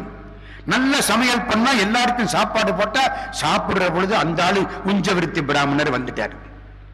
வந்து பார்க்கிறார், ராமானுஜர் சாப்பிட்டுக்கிட்டு இருக்காரு. ஆகா, என் ஜென்மம் சாபல்யம் ஆயிற்று. இந்த ஏழை வீட்டுல கடவுள் வந்து சாப்பிடுறார், குசேல வீட்டுல கிருஷ்ணன் சாப்பிட்டாப்புல இருக்கு. மகிழ்ச்சியா இருந்தார், கும்பிட்டார், உள்ள வந்தார். என்னம்மா ஏது இவ்வளவு சாப்பாடுன்னார். சொல்லிவிட்டார். அவர் சொன்னார், நல்ல காரியம் பண்ணினேன். புருஷன் பொண்டாட்டி அப்படி இருக்கணும். எல்லாருடைய பாவங்களையும் மாற்றக்கூடிய ராமானுஜருக்கு சாப்பாடு போடுறதுக்கு இந்த உடம்பு போனா போயிட்டு போகுது. நீ நல்ல காரியம் பண்ணன, நன்று நான் செய்த இந்த மதி அப்படின்னு கண்ணப்ப நாயனார் சொன்ன மாதிரி நன்று நீ செய்த மதி. சாப்பாடு போட்டாச்சு, சாப்பிட்டாங்க. ராமானுஜருக்கு சந்தேகம். சேலையில 1000 கிழிசல், நம்ம உத்தரியத்தை எடுத்து தோல்ல போர்த்திக்கிட்டு வந்த பொண்ணு இப்படி சாப்பாடு போடுறாள்னா எப்படி சார் வந்துச்செல்லாம்? ஆண்டவன் அடியார்களுக்கு எல்லாம் மனசுல தெரியும். அப்பூதி அடிகள் பிள்ளை இறந்து போனது அப்பர் சுவாமிகளுக்கு தடுமாற்றம் உண்டாயிற்று. மூத்த திருநாவுக்கரசு எங்கேன்னு கேட்கிறாரு. அது மாதிரி கூப்பிட்டார் 2 பேரையும். ஆமா, இதெல்லாம் எப்படி என்ன ஏற்பாடு பண்ணீங்க? சொல்லிவிட்டான். அப்படியா, சரி. அவன் காலில் விழுந்து கும்பிட்டான். என்ன வேணும்? இவளை கொண்டே விட்டுற போறேன்னா. புருஷன் கேளுங்க, பகவத் பக்தி அப்படி, இவளை கொண்டே விட்டுற போறேன். ராமானுஜர் சொன்னார், சரி, இந்த தீர்த்தத்தை அவன் தலையில தெளி. அவனுக்கு புண்ணியத்தை பாருங்க. இந்த தீர்த்தத்தை அவன் தலையில தெளி. தீர்த்தத்தை கையில வாங்கிட்டு போயாச்சு. போனா அவன் ரெடியா வீட்டுல உட்கார்ந்து இருக்கான். இந்த பொண்ணை கொண்டே விட போறாங்க. வீட்டுக்குள்ள போயாச்சு, 2 பேரும் உட்கார்ந்தாச்சு. அவனுக்கு ரொம்ப சந்தோஷமா இருக்கு. எத்தனையோ காலமா நினைச்சிருந்த பொண்ணு இப்ப கிடைக்க போகுது. இவர் என்ன பண்ணாரு? ராமானுஜர் வீட்டுல சாப்பிட வந்திருக்கார். இந்த தீர்த்த பிரசாதத்தை உனக்கு சாதிக்க சொன்னார். தீர்த்தத்தை எடுத்து அவன் தலையில் அப்படி 3 தடவை தெளிக்க, கண்ணை முழிச்சு பார்க்கிறான். வரதாழ்வானையும் காணா, அவன் பொண்டாட்டி லட்சுமியவும் காணா, பெருமாளும் ருக்மிணி பிராட்டிக்கு நிக்கிறாங்க. கைகால ஆடி போச்சு. பல்லாண்டு பல்லாண்டு பல்லாயிரத்தாண்டு பல கோடி 100,000 மல்லாண்ட தெண்டோள் மணிவண்ணா உன் சேவடி செப்பி திருக்காப்பு அடியோமோடும் என்னோடும் பிரிவின்றி 1000 பல்லாண்டு வடிவார் சோதி வளத்துறையும் சுடராடியும் பல்லாண்டு. முக்கியமான வரி அங்கன ஒண்ணு என்ன தெரியுமா? வடிவார் ஜோதி வளத்துறையும் சுடராளி. அதுக்கு முன்னாலே வடிவாயினின் வளமார்வினில் வாழ்கின்ற மங்கையும் பல்லாண்டு. கடைசி வரி, படைபோர்வுக்கு முழங்கும் அப்பாஞ்ச சல்லியமும் பல்லாண்டே. எந்தை தந்தை தந்தை தந்தை தந்தை தம் முத்தப்பன் 7 படிகால் தொடங்கி வந்து வழி வழியாட் செய்கின்றோம். திருவோணத் திருவிழவில் அந்தியம்போதில் அறிவுருவாகி அரியடித்தவனை பந்தனை தீரன் பல்லாண்டு பல்லாயிரத்தாண்டென்று பாடுதுமேன். எங்க பெருமாளு ருக்மிணி பிராட்டியும் எதிர்த்தாப்புல நின்னா பாட்டு வருமா வராதா? கொட்டுது, கண்ணீர் வருது. ஏம்மா, உன்னையா நான் தப்பா நினைச்சுட்டேன். நீ லட்சுமி இல்ல, நீ மகாலட்சுமி. இந்த ஆள் வரதாழ்வான் இல்ல, காஞ்சிபுரத்து வரதராஜ பெருமாள். காலில் விழுந்து விழுந்து கும்பிட்டான். இது சாதித்தது ராமானுஜர் கொடுத்த தீர்த்த பிரசாதம் சாதிச்சது. இது ராமானுஜர் வாழ்க்கையிலே எனக்கு ரொம்ப விருப்பமான ஒரு இடம். வணிகனுக்கு பெருமாளும் லட்சுமி தேவியும் காட்சி கொடுத்தார்கள். ஓடி வந்தார்கள். ராமானுஜர் சொன்னார், மயர் வர மதிநலம் அருளினன் எவன் அவன். மனசுல உள்ள மயக்கத்தை எல்லாம் மாற்றி அருள் கொடுக்கிறது யாரு? பெருமாள் தானே. உயர் வர உயர் நலம் உடையவன் எவனவன், மயர் வர மதிநலம் அருளினன் எவனவன், அயர் வரும் அமரர்கள் அதிபதி எவனவன், துயரரு சுடரடி தொழுதலன் மனனே. நம்மாழ்வார் திருவாய்மொழி முதல் பாட்டு, மயர்வர மதிநலம் அருளினன். உங்க மயக்கமெல்லாம் போற மாதிரி மதிநலத்தை கொடுக்கக்கூடிய பெருமான் அந்த நாராயணமூர்த்தி. அப்படிப்பட்ட ராமானுஜர் திருப்பதிக்கு போறார். ஒருத்தன் ஏத்தம் இறைச்சிக்கிட்டு இருக்கான். ராமானுஜருக்கு பாதை தெரியல, அவருக்கா தெரியல, தெரியாத மாதிரி ஒரு பாவனை. இந்த ஏத்தம் இறக்கிற பையன் ஒரு கோவணத்தை கட்டிக்கிட்டு ஏத்தம் இறக்கிறான். அவங்கிட்ட போறார், தம்பி திருப்பதிக்கு போற வழி எப்படி? நேர போய் திரும்புங்கன்னு கையை காமிச்சான். இவன் என்றேன்னு காமிச்சார்ல சம்பந்த சுவாமி, அது மாதிரி நேர போய் திரும்புங்க. காலில் விழுந்துட்டார் ராமானுஜர். என்ன இந்த ஆளு காலில் நீங்க விழுறீங்க? நீங்க எவ்வளவு பெரிய ஆளு, 1000 யாகம் பண்ண சோமயாஜியுடைய பிள்ளை, நீங்க இவன் ஒரு சாதாரணப்பட்டவன், தாழ்த்தப்பட்ட ஜாதி இல்லை. அவன் ஏற்றம் உள்ளவன். 2 அர்த்தம். ஏற்றம் இறக்கிறவன் ஒரு அர்த்தம், உன்னை என்னை விட ஏற்றம் உள்ளவன். என்ன அர்த்தம்? பகவான் இருக்கிற இடத்தை எவன் காட்டுறானோ அவன் பாகவதன், அவன் குருநாதன், இவர் என்னுடைய குருநாதரன். பெருமாள் இருக்கிற இடம் அங்கேன்னு காமிச்சாலே புண்ணியமா. பாருங்க, திருப்பதிக்கு போற பாதை இப்படின்னு காமிச்சதுக்கு அவங்காலில் விழுந்து கும்பிட்டார். திருப்பதிக்கு போயிட்டார். மலை ஏறலாமா வேண்டாமா? வேண்டாம். ஏன்? திருப்பதி மலையே பெருமாள் அம்சம். பெருமாள் மேல கால் வைக்கலாமா? வைக்கப்படாது. பல சான்றோர்கள் வெளியே நின்னே கும்பிட்டாங்களாம், மலைக்கு கீழே நின்று. எனக்கு வேண்டிய ஒரு அன்பர் சொல்லுவார், பழனிக்கு மாசம் மாசம் போறீங்களா? ஆமா. போனா மலை ஏறாதீங்க. மலை ஏறாம? ஆமா, கீழே நின்று கும்பிட்டு வந்துருங்க. ஏன்? என்ன காரணம்? பழனி மலையே தண்டாயுதபாணின்னார். பழனி மலையே தண்டாயுதபாணி. அது மாதிரி திருப்பதி மலையே சீனிவாச பெருமாள். ஏறக்கூடாது. பக்கத்தில் வந்தவர்கள் சொன்னார்கள், உடையவர் மலை ஏறலன்னா யாருமே ஏற மாட்டாங்க. அப்புறம் அந்த கோயில் என்னத்துக்காக? நீங்க தான் வழிகாட்டணும், ஏறுங்க. அப்படின்னா ஒண்ணு செய்யறேன், காலால ஏற மாட்டேன், முழங்காலால ஏறுவேன். முட்டிக்கால் போட்டு முழங்காலால 3500 படி. இன்னைக்கு நான் பெரும்பகுதி போனா நடந்து போறது, எல்லா மலையையும் பார்க்கலாம், காளி கோபுரத்தை பார்க்கலாம், ஆஞ்சநேயனுடைய அம்மா அஞ்சனா தேவி இருக்கிற அஞ்சனாத்திரிய பார்க்கலாம். வரிசைக்கு பார்த்துக்கிட்டே போகலாம். ஒவ்வொரு அவதாரமும் வழியில நிற்கும், எல்லாம் பார்க்கலாம். அது மாதிரி முட்டிக்கால் போட்டு நடந்து போனார் முழங்காலால. மேல போயிட்டார். இவரை வரவேற்க வந்தது யார் தெரியுமா? இவங்க தாய் மாமா. இவருக்கு பேர் வச்சவர், அம்மாவுக்கு அண்ணன். வயசு எவ்வளவு வித்தியாசம். அவரு இவரை வரவேற்க வந்துட்டார். இவரு பார்த்தார், என்ன வரவேற்க ஒரு சாமானியப்பட்ட ஒரு ஆளை அனுப்பப்படாதா? உங்கள் சேவகன் யாரையாவது அனுப்பக்கூடாதா? அவர் சொன்னார், திருமலை முழுக்க தேடி பார்த்தேன், என்னை விட சாதாரணமான ஆள் கிடைக்கல என்னாரா. அதுதான் ஞானி. யார் ஒருவன் எனக்கு ஒன்றும் தெரியாது என்கிறானோ அவன் தெரிந்தவன். யார் ஒருவன் எனக்கு எல்லாம் தெரிந்தது என்கிறானோ அவன் இன்னும் படிக்கவே தொடங்கவில்லை. கற்றது கைமண்ணளவு கல்லாதது உலகளவு உற்ற கலமடந்தை ஓதுகிறாள். முற்ற வெறும்பந்தயங்கூற வேண்டாம் புலவீர் எறும்பும் தன் கையால் எண்சான். எறும்பு அது கையினாலே 8 சான், யானை அது கையினாலே 8 சான், மனுஷன் அவன் கையினாலே 8 சான். இதுல என்ன வித்தியாசம்? படிச்சவன் படிக்காதவன் உன் படிப்பு இன்னும் ஆரம்பிக்கல. சாகுற வரைக்கும் படிச்சுக்கிட்டே இருக்கணும். நமக்கு கேட்கத்தான் என்னென்ன தெரியலன்னு தெரியும். படிக்க படிக்கத்தான் எவ்வளவு தெரியலன்னு தெரியும். என்னை விட சாதாரணமானவன் கிடைக்கல. எப்படி இருக்கு? ஸ்ரீரங்கத்துக்கு வர்றார் ராமானுஜர். ஸ்ரீரங்கத்தில் வர்ற பொழுது எதிர்த்தாப்புல ஒருத்தன் பொண்டாட்டி தோல்ல கைய போட்டுக்கிட்டு ஜாலியா வர்றான். அதான் அதுக்கான வார்த்தை. ரொம்ப அவளே பார்க்கறான், இந்த பக்கம் அந்த பக்கம் திரும்பி பார்க்க மாட்டேங்கிறான். போறவங்களை பார்க்கல, வர்றவங்களை பார்க்கல, பெருமாள் முகத்தை பார்க்கல, அவளையே பார்த்துக்கிட்டு வர. 24 மணி நேரமும் அந்த பொண்டாட்டியை பார்த்துக்கிட்டு வர. அவளுக்கு பொன்னாட்சின்னு பேரு, இவனுக்கு வில்லிதாசன் பேரு. பெரிய பயில்வான், மல்லன். ராஜா கடல்லாம் இவனுக்கு மரியாதை தருவார்கள். மல்லன். பொண்டாட்டி ரொம்ப பேரழகி. அவ கண் அழகு அவ்வளவு அற்புதம். கஞ்சத்தின் அளவிற்றேனும் கடலினும் பெரிய கண்கள். சீதாதேவியை பத்தி சூர்பனக ராவணங்கிட்ட சொல்லுவா. தாமர மாதிரி இருந்தாலும் கடலை விட பெரிய கண், காதளவோடிய கண்கள். கண் எப்படி இருக்கணுமா? காது வரைக்கும் ஓடணுமா. அந்த அழகு இங்க இருந்து இங்க வரைக்கும் போகணுமா? நம்ம பிள்ளைங்க அதுக்காக என்ன பண்ணுது? மைய விட்டு இழுத்துக்குது, இப்படி அது வரைக்கும் போனதா தெரியட்டுமே.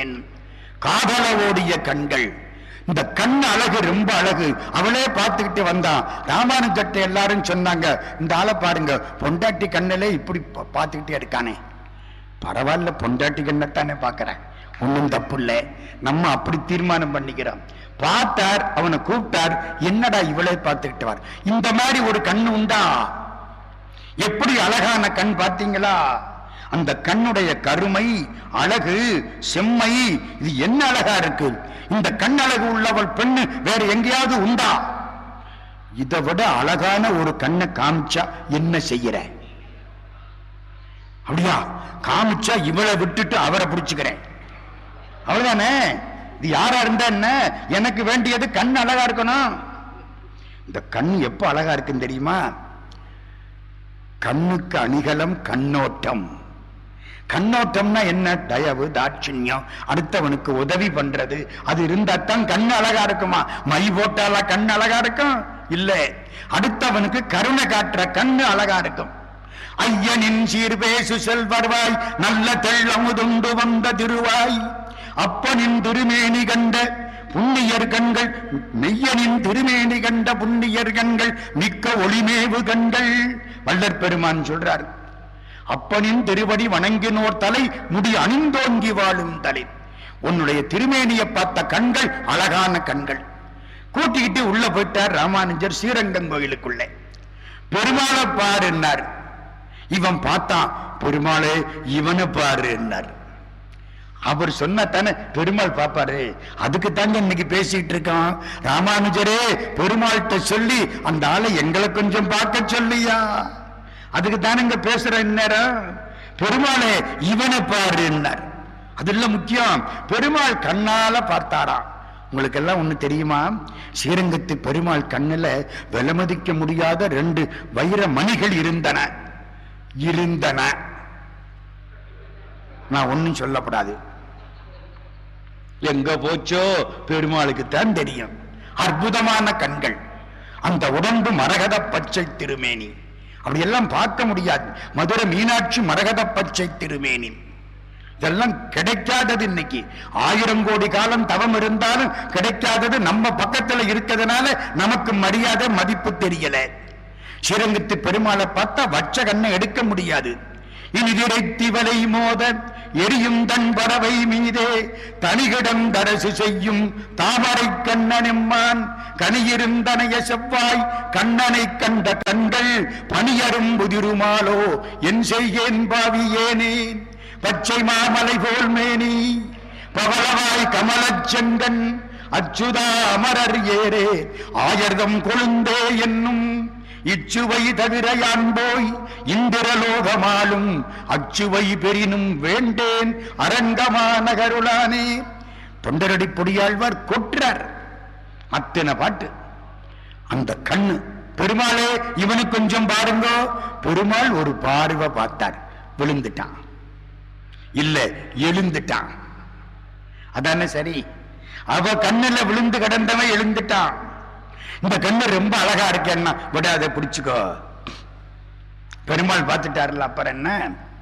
அவ்வளவுதான். பொண்டாட்டிய கூட்டிக்கிட்டு வந்தான், இந்த பாரு உங்க கண்ணை விட அழகான கண்ணுன்னா. ஆமான்னா அவ அதுல கொடுத்து வைக்கணும். புருஷனும் பொண்டாட்டியும் அப்படி அமையணுமே. 2 பேரும் ஊர மறந்துட்டாங்க, ஸ்ரீரங்கத்திலே உட்கார்ந்துட்டாங்க. ராமானுஜருக்கு திருத்தொண்டு, அவ உடம்பெல்லாம் நகை போட்டிருப்பா, வசதியான குடும்பம். ராமானுஜருக்கு எல்லா திருப்பணிகளும் செய்கிறார்கள் இந்த 2 பேரும், கணவனும் மனைவியும். முழுக்க அரங்கனுக்கு அடிமையானார்கள். ராமானுஜர் குளிக்க போவாராம் காவேரி ஆத்துக்கு. பெரிய தீர்த்தம், கங்கையில் புனிதமாய காவிரி நடுவு பாட்டுன்னு தொண்டரடி பொடியாழ்வார் பாடுவார். சிவபெருமான் தலையில் ஆணவத்தோடு இறங்கிய கங்கையை விட ஸ்ரீரங்கத்து பெருமாள் திருவடிகளை தழுவிக்கொண்டு செல்லக்கூடிய அன்பு காவிரி சிறந்ததல்லவா? கங்கையில் புனிதமாய காவிரி என்பார். காவேரிக்கு அவ்வளவு பெருமையா. காவேரியில குளிக்க ராமானுஜர் போவாராம். கொஞ்சம் வயசான ஆளு, யாரையாவது புடிச்சுக்கிட்டு போகணும். போற பொழுது முதலியாண்டான்னு ஒரு பெரியவர், அவர் தோல்ல கைய போட்டுக்கிட்டு போவாராம். முதலியாண்டான் பரம வைணவர், பெரிய குலத்தில் பிறந்தவர். அவர் தோல்ல கைய போட்டுக்கிட்டு குளிக்க போவாராம். குளிச்சுட்டு சுத்தமா எந்திரிக்கிறார்ல, 12 திருநாமம் போட்டுக்கிட்டு திரும்பி வர்ற பொழுது நம்ம வில்லிதாசன், இவனுக்கு பேரு உறங்கா வில்லிதாசன் பேரு. யாரு இந்த கண்ணழக பார்த்தாம் பாருங்க, அந்த ஆளு உறங்கா வில்லிதாசன் தோல்ல கைய போட்டுக்கிட்டு வருவாராம். குளிக்க போற பொழுது உயர்ந்த ஜாதிக்காரர் தோல்ல கைய போட்டாரு.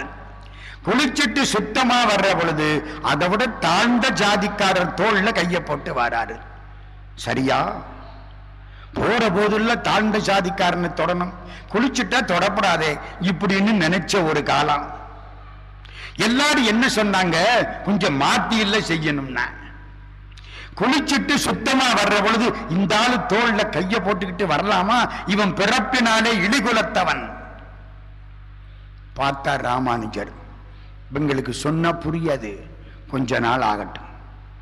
ஒரு நாள் ராமானுஜருடைய அடியவர்கள் எல்லாம் தூங்குற பொழுது அவங்க கட்டி இருந்த ஆடையில ஒரு ஆடையை துவைச்சு காய போட்டிருப்பாங்க, ஒண்ணு கட்டிக்கிட்டு இருப்பாங்க.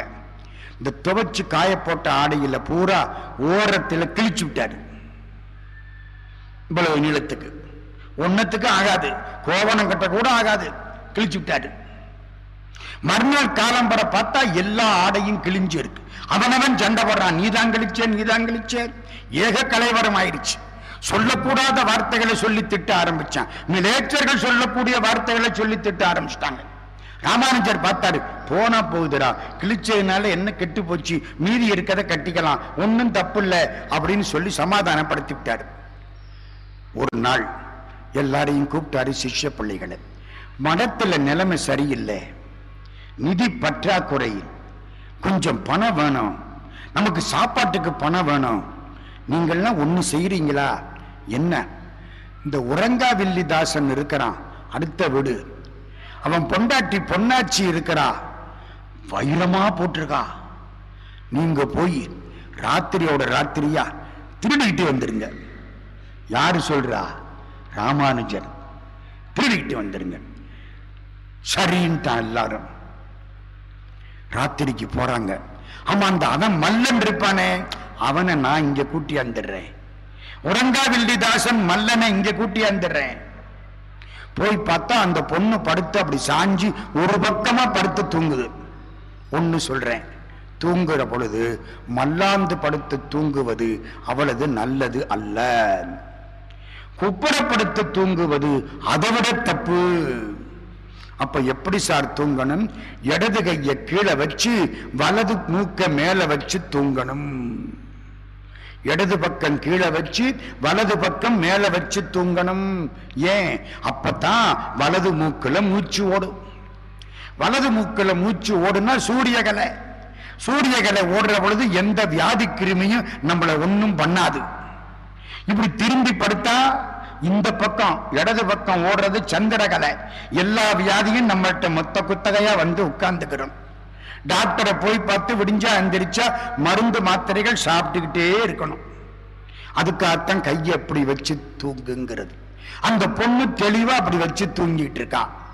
இவங்கெல்லாம் போனா காது, இந்த காது, கை, காலில் போட்டிருக்கிற தங்க கொலுசு எல்லாம் கலட்டினா.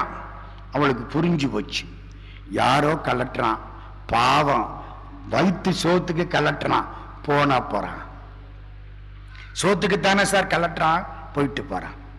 பூரா கலட்டிட்டானா இந்த பக்கம் இருக்கதையும் கலட்டிக்கணுமே அப்படின்னு திரும்பி நாள்ல முழிச்சுக்கிட்டாடான்னு எல்லாரும் ஓடி போயிட்டாங்க. பாதி பக்கம் நகை இருக்கு, பாதி பக்கம் நகை இல்லை. அவர் காலம்பர வந்து என்னன்னு கேட்டாரு. கதையை பூரா சொன்னான். ராமானுஜருடைய அடியார்கள் வந்து திருடினாங்களா? அப்படின்னா நீ கலட்டி எல்லாத்தையும் கொடுத்திருக்க வேண்டாமோ? ஏன் நாடகம் ஆடுற? திரும்பி படுக்கப்படாது, எந்திரிச்சு கூப்பிட்டு கலட்டி கொடுத்திருக்க வேண்டாமா? எப்படி? எல்லாத்தையும் கலட்டி கொண்டுகிட்டு வந்துட்டாருங்க. ராத்திரி வந்தாங்களா, நிகழ்ச்சி நடந்துச்சா, இந்தாங்க. ராமானுஜர் பார்த்தாரு, ஒரு ஓரத்துல துணியை கிழிச்சதுக்கு இத்தனை அடியார்களும் நாய் போடாத சண்டை போட்டீங்க. எல்லா நகையவும் கொடுத்து விட்டு இந்த பொண்ணு இப்போ புன்னகையோட நிக்குது. நான் கை போட்டு குளிச்சுட்டு கை போட்டு வாரதுக்கு இவன் தோலை விட சிறப்பான தோல் உலகத்துல உண்டான்னு கேட்டாராம் ராமானுஜர். எங்க போயிட்டார் பார்த்தீங்களா? நீயே முழுவதையும் கொடுக்க வேண்டாமான்னு அவர் கேட்டிருக்கிறாரே, இப்படி யாராவது உண்டா? இன்னும் ஒரு காட்சி. பெரிய நம்பின்னு ஸ்ரீரங்கத்திலே ஒரு பெரியவர், அவருடைய பொண்ணுக்கு அப்துல்லாயின்னு பேரு. ராமானுஜர் ஸ்ரீரங்கத்தை சுத்தி வருவார். வர்ற பொழுது பெரும்பகுதி திருப்பாவை படிப்பார். அவருக்கு திருப்பாவை ஜீயர்னு ஒரு பேரு. சிற்றஞ்சிறுகாலே வந்துன்னை சேவித்துன் பொற்றாமரையடியே போற்றும் பொருள் கேளாய் பெற்றம் மேய்த்துண்ணும் குலத்தில் பிறந்து நீ குற்றேவலங்களை கொள்ளாமல் போகாது இற்றை பறைகொள்வான் அன்று காண்கோவிந்தா எற்றைக்கும் ஏழேழ் பிறவிக்கும் உந்தன்னோடும் உற்றோமேயாவோம் உனக்கே நாம் ஆட்செய்வோம் மற்றை நம் காமங்கள் மாற்றேலோரெம்பாவாய். அற்புதமான பாட்டு. இன்னைக்கு மட்டுமல்ல, 7 ஜென்மத்துக்கு உனக்கு அடிமை.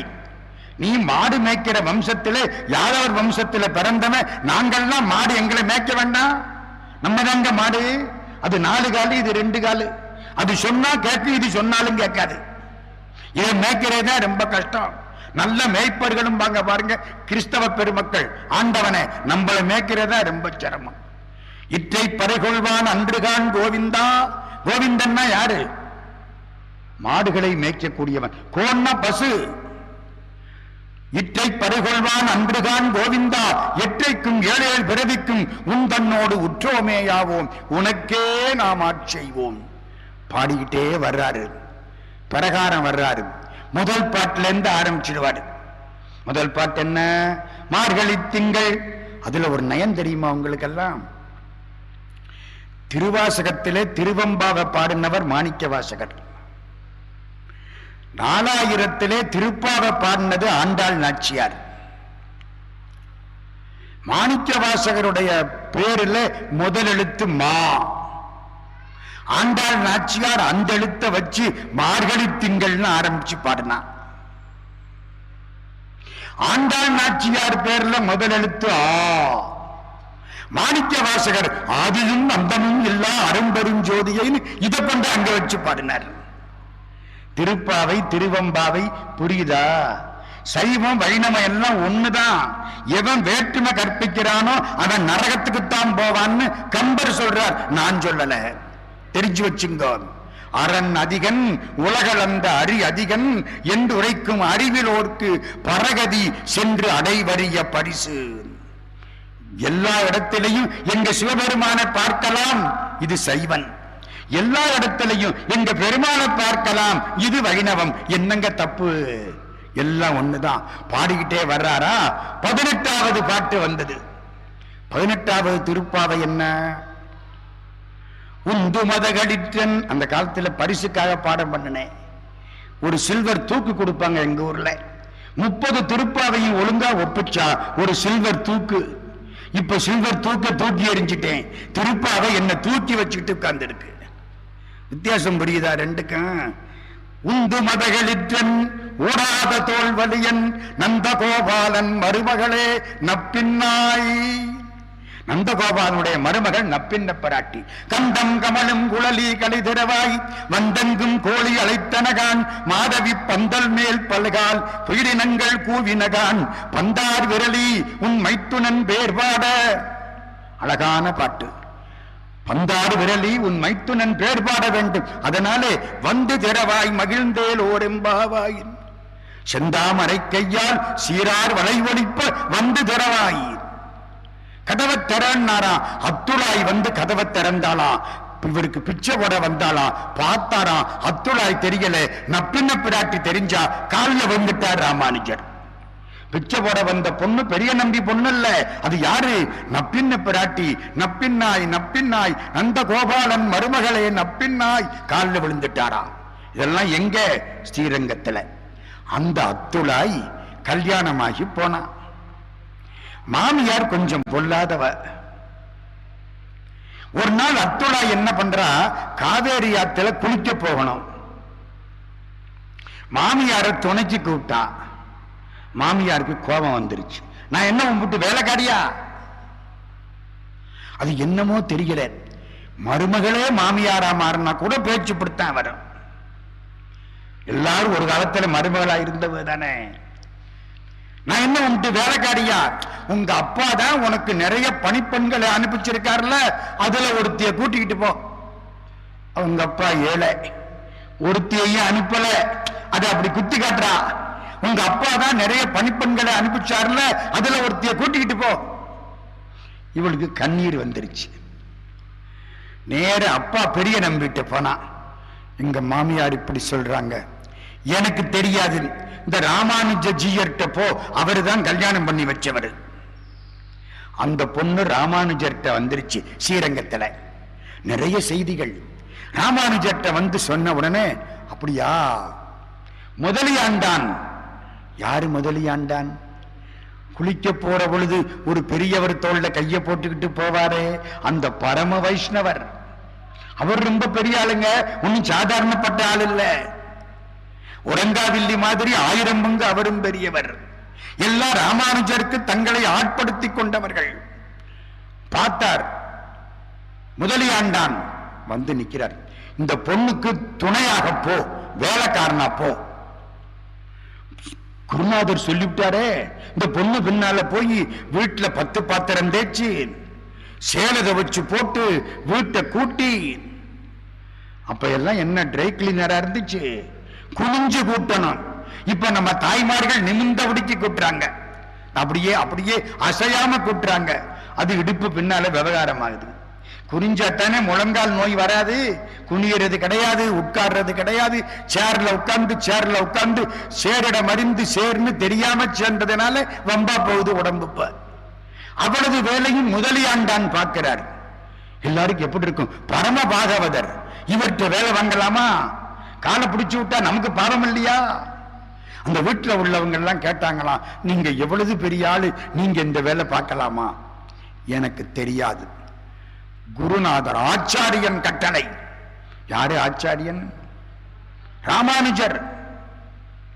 எல்லாரும் பெரிய நம்பிட்ட போய் சொன்னாங்களாம், எனக்கு தெரியாது, ராமானுஜரை போய் கேளுங்கள். எல்லாம் ராமானுஜர்ட்ட வந்துட்டாங்களாம்.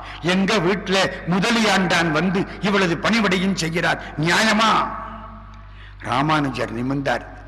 அந்த அம்மா ஏதோ வேலைக்காரங்க அனுப்பலன்னு சொன்னாங்களாம், அதுக்காக முதலியாண்டான அனுப்புனேன். உங்களுக்கு அவன் பிடிக்கலன்னா நானே வந்து வேலை பார்க்கிறேன்னாராம். எப்படி இருக்கும் யோசிச்சு பாருங்க. பகவான் வேலை பார்த்த மாதிரி அவன் பிடிக்கலன்னா நானே வந்து வேலை பார்க்கிறேன் தயார்னாராம். காலில் விழுந்தாங்க எல்லாரும். ராமானுஜர் எங்க போயிட்டார் பார்த்தீங்களா? அப்படிப்பட்ட பரம ஞானி, நீண்ட காலம் வாழ்ந்த இடம் ஸ்ரீரங்கம். உன்னை சொல்லிட்டு அடுத்த ஆட்ட போயிடுவோம். ராமானுஜரே இன்னைக்கு பூரா பேசலாம். இங்க இருந்து புறப்பட்டு வடநாட்டுக்கு போறாரு. மேல்கோட்டைன்னு ஒரு ஊரு, மைசூர் தாண்டி. விட்டல் ராயன் அங்க ஒருத்தன் சமண ராஜா. அவன் பொண்ணுக்கு பைத்தியம். பைத்தியம்னா எப்படி தெரியுமா? எந்த ஆடையும் உடுத்தாது, தூக்கி போட்டணும். ஆடை மேல ஒரு பயம், தூக்கி போட்டுரும். என்ன செய்யறது? சமணர்கள் பூரா மருந்து கொடுத்தாங்க, வைத்தியம் பார்த்தாங்க, ஒன்னும் ஆகல. ராமானுஜர் அந்த ஊருக்கு போயிட்டார். போன உடனே எல்லாரும் சொல்றாங்க, ராமானுஜர் வந்திருக்கார். அவர் வைணவ சன்னியாசி. கல்யாணம் பண்ணிட்டு அப்புறம் சன்னியாசி. அதுல ஒரு நயம் தெரியுமா உங்களுக்கு? ராமானுஜருக்கு முந்தி கல்யாணம் ஆயிடுச்சு, பொண்டாட்டி கொஞ்சம் பொல்லாதவளா போயிட்டா. ஒருத்தர் சொல்லுவார், கல்யாணம் பண்ணிக்கோ, பொண்டாட்டி நல்லவளா இருந்தா வாழ்க்கை சுகமா இருக்கும், பொண்டாட்டி பொல்லாதவளா இருந்தா உனக்கு ஞானம் கிடைக்கும். எப்படியோ பண்ணிக்க, எப்படி இருந்தா என்ன? அது மாதிரி இவருக்கு ஞானம் கிடைச்சது பொண்டாட்டியினால. ஒரு நாள் என்ன பண்ணாரா ராமானுஜர்? காவேரி ஆத்தங்கரையில் நிக்கிறாரா. ஒரு ஆளு, ஒரு சலவ தொழிலாளி வண்ணான், காலில் வந்து விழுந்தான். ராமானுஜர் ஆசீர்வாதம் பண்ணிட்டார். அப்படி திரும்பினான். காரிமாரா, பகலாபரணா, சடகோபா, இங்க வாங்கன்னானா. 3 பிள்ளைங்க ஓடியாருது. இவன் பேரு காரிமாறன், இவன் பேரு வகுலாபரணன். அவன் பேரு சடகோபன். என் பிள்ளைங்க இதெல்லாம் யாரு பேரு? நம்மாழ்வார் பேரு. பிள்ளைகளுக்கு நம்மாழ்வார் பேரு வச்சு கூப்பிடுறான். ராமானுஜர் சொன்னாரா, இந்த காவிய உடுத்தி கெட்டு போயிட்டானே என்னாராம். கெட்டேனே கெட்டேனே காவி உடுத்தி கெட்டேனே.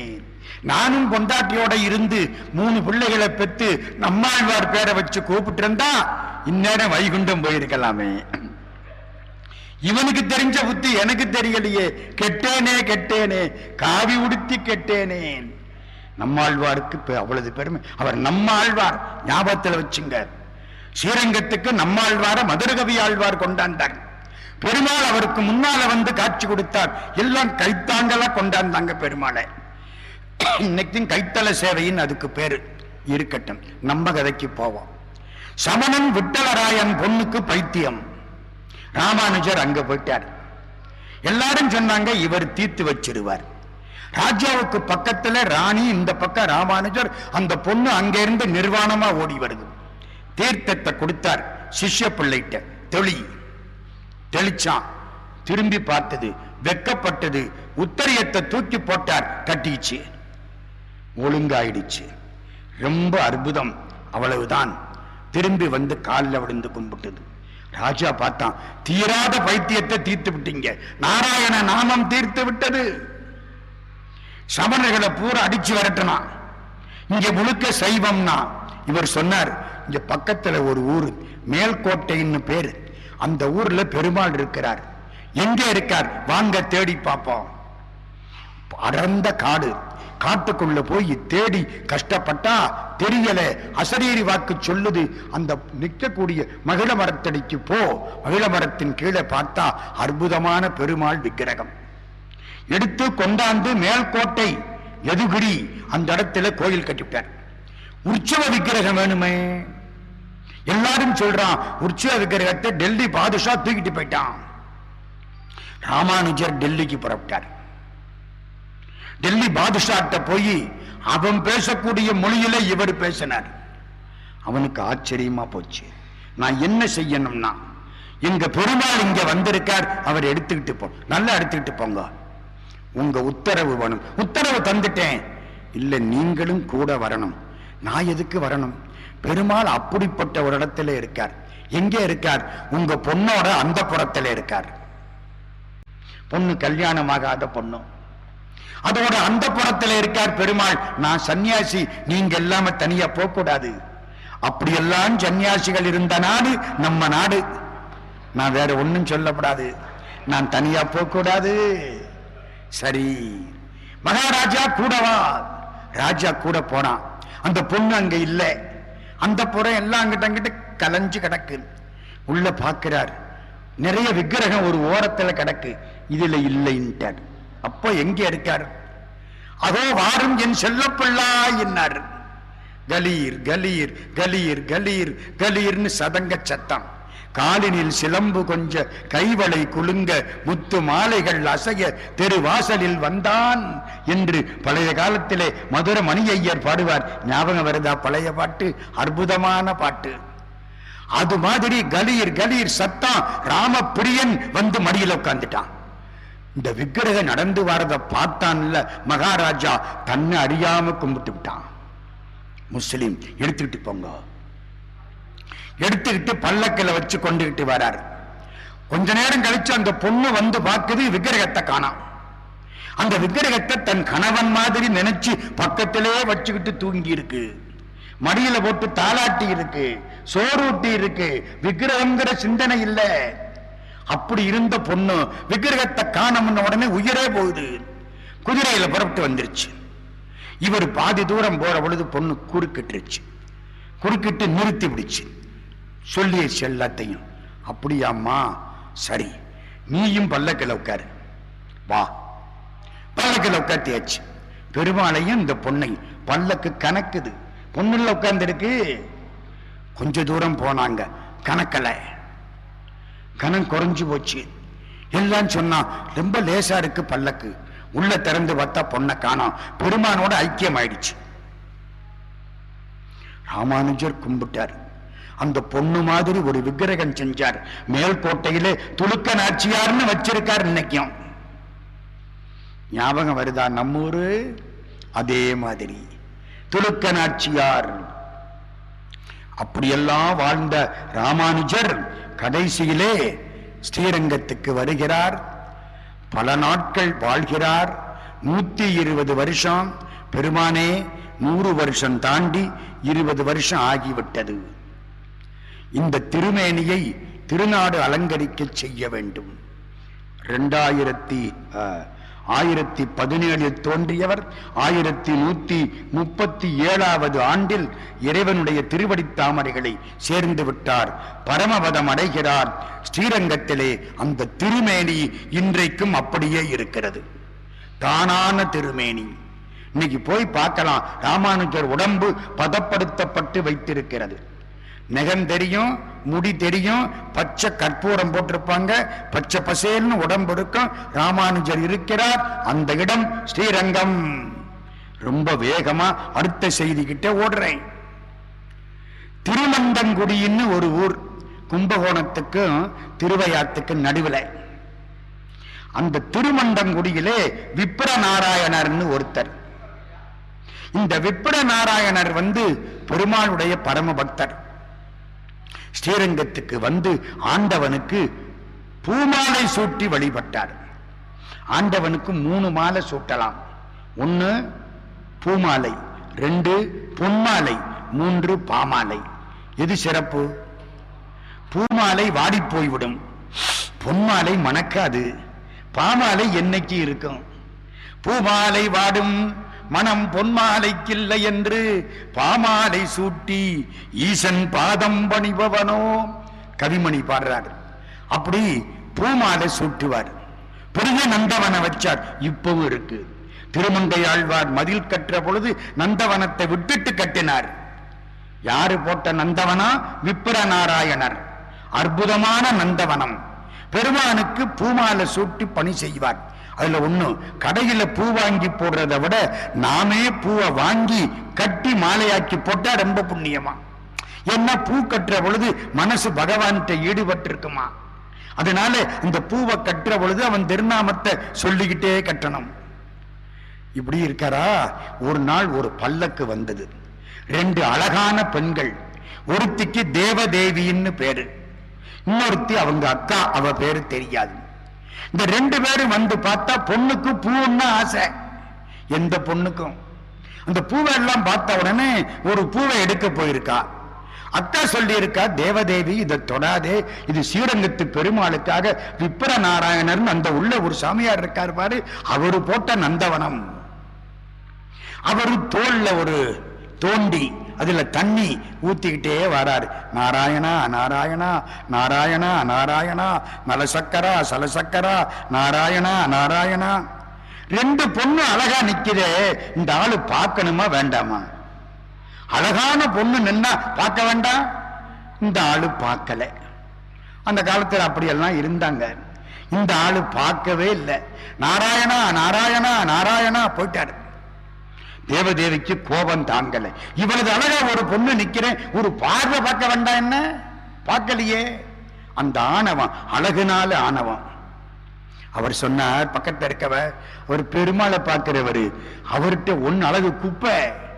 பெருமாள் அழகுக்கு முன்னாலே உன்னுடைய அழியக்கூடிய அழகு என்ன? அது அழியா அழகு. வெய்யோ நொழி தன்மேனியின் விரிசோதியின் மறைய பொய்யோ எனுமிடையால் ஒடுமிழையா நொடும்போனான் மையோ மரகதமோ மறிகடலோ மழை முகிலோ ஐயோ இவன் வடிவென்பதோர் அடியாளகுடையான். கவிச்சக்கரவர்த்தி கம்பர் ராமனை சொல்றார், ஐயோ இவன் வடிவென்பதோர் அழியா அழகுடையான். தேவதேவி, உன்னுடைய அழகு அழியக்கூடிய அழகு. இன்றைக்கு வேர்க்கண், பின்னாலே இது கோல்கண், கோலே கண்ணாகும். அவன் திருமேனி அப்படி இல்லை, அந்த அரங்கனை பார்த்த கண்கள். அதனால உன்னை பார்க்க மாட்டார். அப்படியா? இப்ப பாரு, இந்த ஆளை எனக்கு அடிமையாக்குறேன். அடிமை ஆக்கலன்னா 6 மாசம் உனக்கு புடவதை வச்சு போட்டு வெள்ளாட்டியா வேலை பார்க்கிறேன். சேலஞ்ச். அவ சொன்னா, உன்னால அடிமையாக்க முடியாது. நீ அடிமை ஆக்கிட்டா நான் உனக்கு 6 மாசம் சேலத்தை வச்சு போடுறேன். இதுகளுக்கு இவரு தானா கிடைச்சாரு? இதுகள் ரெண்டும் சண்டை போட்டதுக்கு இவருதானா கிடைச்சார்? இல்ல, பெருமாள் திருவிளையாடல ஆரம்பிச்சிட்டார். இவர் நிறைய பாடணும் இல்ல, சும்மா பூமாலையோட கதையை முடிச்சிடப்படாது இல்ல, பாடணும்னா மனசு உருகணும் இல்ல, உருகணும்னா வாழ்க்கையில பெருமாள் வந்து விளையாடணும் இல்ல, அப்பத்தானே சார் பாட்டு வரும். தீராத விளையாட்டு பிள்ளை கண்ணன் தெருவிலே பெண்களுக்கு ஓயாத தொல்லை, தீராத விளையாட்டு பிள்ளை என்ன செய்வானா? அங்கிருந்து புல்லாங்குழலை கொண்டுகிட்டு வருவானா. புல்லாங்குழல் கொண்டு வருவான், அமுது பொங்கித்ததும் பொன்னல் கீதம் படிப்பான். கள்ளால் மயங்குவது போலே, கள்ளால் மயங்குவது போலே அதை கண்மூடி வாய் திறந்தே கேட்டிருப்போம். வாயை திறந்து கேட்போம். அங்காந்திருக்கும் வாய்த்தனிலே, அங்காந்திருக்கும் வாய்த்தனிலே கண்ணன் 6 கட்டெரும்பை போட்டு விடுவான். எங்காகினும் பார்த்ததுண்டோ கண்ணன் எங்களை செய்கின்ற வேடிக்கை ஒன்றோ, தீராத விளையாட்டு பிள்ளை பின்னலை பின்னின்றிடுப்பான். தலை பின்னே திரும்ப முன்னே சென்று மறைவான். வண்ண புதுச்சேலை தனிலே புழுதி வாரிச் சொரிந்தே வருத்தி குலைப்பான். தீராத விளையாட்டு பிள்ளை. அவன் பக்கத்துல வந்து ஒன்னொன்னு செய்ய செய்ய பாட்டு வந்துகிட்டு இருக்கு. அனுபவிச்சாத்தான் கவிதை வரும். இந்த ஆளுக்கு கொஞ்சம் அனுபவம் வேணும். அதனால இந்த 2 பேரையும் பெருமான் கருவியாக்கி கொண்டான். நீ போ, நான் இவரை அடிமையாக்கிறேன். அக்கா போயிட்டா. தங்கச்சி எல்லா அணிகளையும் கலட்டி வச்சார். காவி எல்லாம் போட்டுக்கிட்டா. வந்து இவருடைய நந்தவனத்து வாசல்ல உட்கார்ந்துட்டா. நந்தவனத்துக்குள்ள போகல, அங்கேயே இருக்கா. இவர் போறாரு வர்றாரு, பார்க்கவே இல்லை. ஒரு நாள் பகவான் அவரை பார்த்தா, அவர் இவளை பார்த்தார். பார்த்துட்டார். என்ன ரொம்ப நாளா இங்க உட்கார்ந்து இருக்க போல இருக்கேன். பெருமானே, உங்க நந்தவன கைங்கரியத்துக்கு உதவி செய்யறதுக்காக உட்கார்ந்து இருக்கிறேன். நீங்க இந்த வயசுல தண்ணி ஊத்துறதுக்கு நான் தண்ணி ஊத்துறேன், களை எடுக்கிறேன். எனக்கு ஒரு வேலை கொடுங்கோ. பெருமாள் கைங்கரியத்துல எனக்கு பங்கு கொடுக்கப்படாதா? பாவம், ஐயோ பாவம். அங்கதான் ஆரம்பிச்சது இவனே. ஐயோ பாவம்னு இடம் கொடுத்தாரு. தண்ணி ஊத்த ஆரம்பிச்சா. தண்ணி ஊத்திட்டா. 10 நாள் ஆச்சு. மழை கொட்டுது. நனைஞ்சு போய் நிக்கிறா. இவருடைய குடில் வாசலுக்கு வந்துட்டா. தோட்டத்துக்குள்ள வந்து குடில் வாசலுக்கு வந்தாச்சு. ரொம்ப முன்னேற்றம். நனைஞ்சு போய் நிக்கிறா. பார்த்தார். ஐயோ பாவம், நனைஞ்சு போச்சே. அவர் ஒரு மேலங்கி கோட்டு போட்டிருப்பார். கோட்டை தூக்கி போட்டார். உள்ள வந்தா. சேலையை களைஞ்சிட்டு கோட்டை மாட்டிக்கொண்டாள். அவரும் மாட்டிக்கொண்டார். பகவானுடைய திருவிளையாடல் தொடங்கிவிட்டது. தேவதேவனை நினைத்த மனம் தேவதேவியின்பால் போய்விட்டது. அவரு மறந்துட்டாரு. பெருமாளை மறந்துட்டார் சுத்தமா. இந்த பொண்ணுதான் எல்லாம். அவ்வளவுதான். கொஞ்ச நாள் வண்டி ஓடுனுச்சு. இவதான் அடிமையாக்கி விட்டாலே. சேலஞ்சு நிறைவேறி விட்டதே. அக்காவை போய் பார்த்து சொல்லணும், அம்மாட்ட சொல்லணும், நான் எங்க அம்மா வீட்டுக்கு போறேன்னா. ஐயோ நீ போகாதே, நீ போனா என் உயிரே போயிடும்னாரு. இல்ல போயிட்டு வந்துடுறேன்னா. சீக்கிரம் திரும்பி வான்னாரு. போயிட்டா. இவர் மனசு பூரா அவ பின்னாலே போயிடுச்சு. கவலைப்பட்டுக்கிட்டு இருக்கார். 4-5 நாள் ஆச்சு. என்னடான்னு புரியல. புறப்பட்டு இவரே போயிட்டார். அங்க அட்ரஸ் எல்லாம் வாங்கி வச்சிருந்திருக்காரு. போயிட்டாரு. போய் பார்த்தா அவங்க அம்மா தான் இருக்கா. அவங்க அம்மா ஒரே வார்த்தை சொல்லிவிட்டா. இந்த பாரு, கையில பணங்காசு வச்சிருக்கியா? கொண்டுகிட்டு உள்ளவா. இல்லையா போ. புரிஞ்சு போச்சு. தப்பான இடத்துல போய் மாட்டிக்கிட்டான். கதவை சாத்தடி. கையில் காசு இல்லாதவன் கடவுளே ஆனாலும் கதவை சாத்தடி. அப்படிப்பட்ட இடத்துல போய் மாட்டிக்கிட்டான். சே, ஆனாலும் அவளை பார்க்கணும். அந்த ஆசை விடமாட்டேங்குது. மனசு பொல்லாது, விடமாட்டேங்குது. அந்த ஊர்ல தோட்ட கடைசி பக்கம் ஒரு இடத்துல போய் அப்படியே கவலையோட உட்கார்ந்து இருக்கான். என்ன கவலை? தேவதேவிய பார்க்க முடியலையே. மேலே மகாலட்சுமியும் ஸ்ரீரங்கத்து பெருமாளும் போறாங்க. இந்த ஆளு யாரு இப்படி உட்கார்ந்து இருக்கிறானேன்னு நாளாம் பராட்டி. உனக்கு தெரியாதா, நம்ம பழைய விப்ர நாராயணே. என்னங்க இப்படி ஆகி போயிட்டாரே.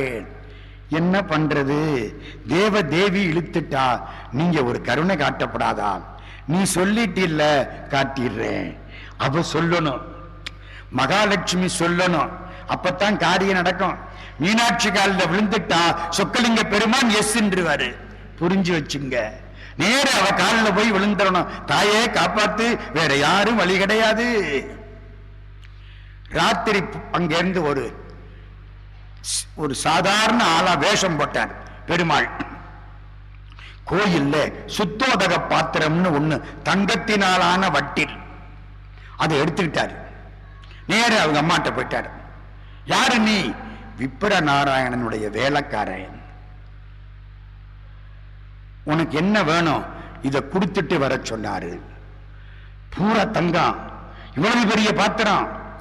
இப்ப நம்ம வாங்குற தங்கம் எல்லாம், தங்கத்தில் எங்க பாத்திரம் வாங்க முடியுது?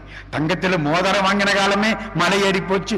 கிராம் 1 கிராம் 2780 ரூபா வாங்குறான். கிட்ட போக முடியல. பாத்தீங்களா? அவர் கணக்கு தெளிவா வச்சிருக்காரு. எங்க போயிடுச்சு இன்னைக்கு? ஒன்னும் சொல்ல முடியாது. தங்க பாத்திரம் இவ்வளவு பெருசு வட்டில். சரி, விப்ர நாராயணரை வர சொல்லுன்ட்டா. பணம் தானே, முடிஞ்சது. இவர் ராத்திரி போனார்.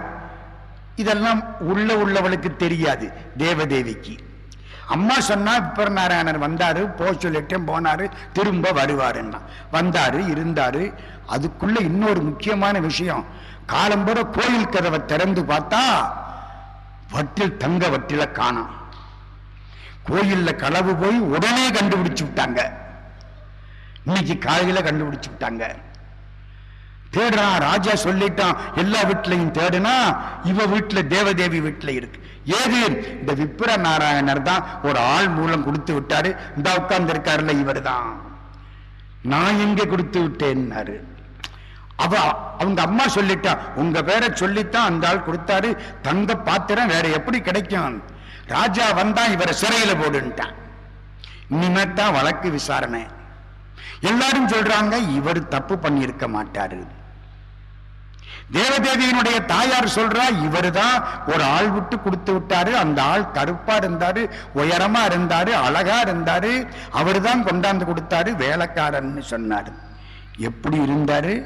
கருப்பா இருந்தாரு, அழகா இருந்தாரு, உயரமா இருந்தாரு, கண்ணெல்லாம் ரொம்ப அழகா இருந்துச்சு, முகம் தாமரப்பும். ஆஹா, பெருமாள் வந்துட்டாரு. பச்சை மாமலை போல் மேனி, பவளவாய் கமல செங்கண் வந்துட்டாரு, விளையாடிட்டாரு. புரிஞ்சு போச்சு. பெருமானே, தேவனை நினைச்சதை விட்டுட்டு தேவதேவிய நினைச்சதுக்கு அனுபவிச்சது போதும். போதும் போதும். இனிமே நான் உன் தொண்டருக்கு தொண்டனாய் இருக்க வேண்டும். உனக்கு தொண்டனாய் இருக்கிற தகுதியை உண்டாக்கிக்கணும்னா உன் தொண்டனுக்கு தொண்டனாய் இருக்க வேண்டும். என் பெயரை விப்ர நாராயணன் என்ற பெயரை மாற்றிக் கொள்கிறேன். தொண்டர் அடிப்பொடி ஆழ்வார்னு என் பேர் இருக்கட்டும். ஆடும் தொண்டர் அடிப்பொடி ஆட நாம்பரில் கங்கை நீர் குடைந்து ஆடும் வேட்கை என்னாவதே. கங்கையில குளிக்கிறதை விட என்னுடைய அடியார்களுடைய திருவடியிலே உள்ள மண்ணை பூசி குளிச்சா புண்ணியம்ங்கிறாராம் பெருமாள்.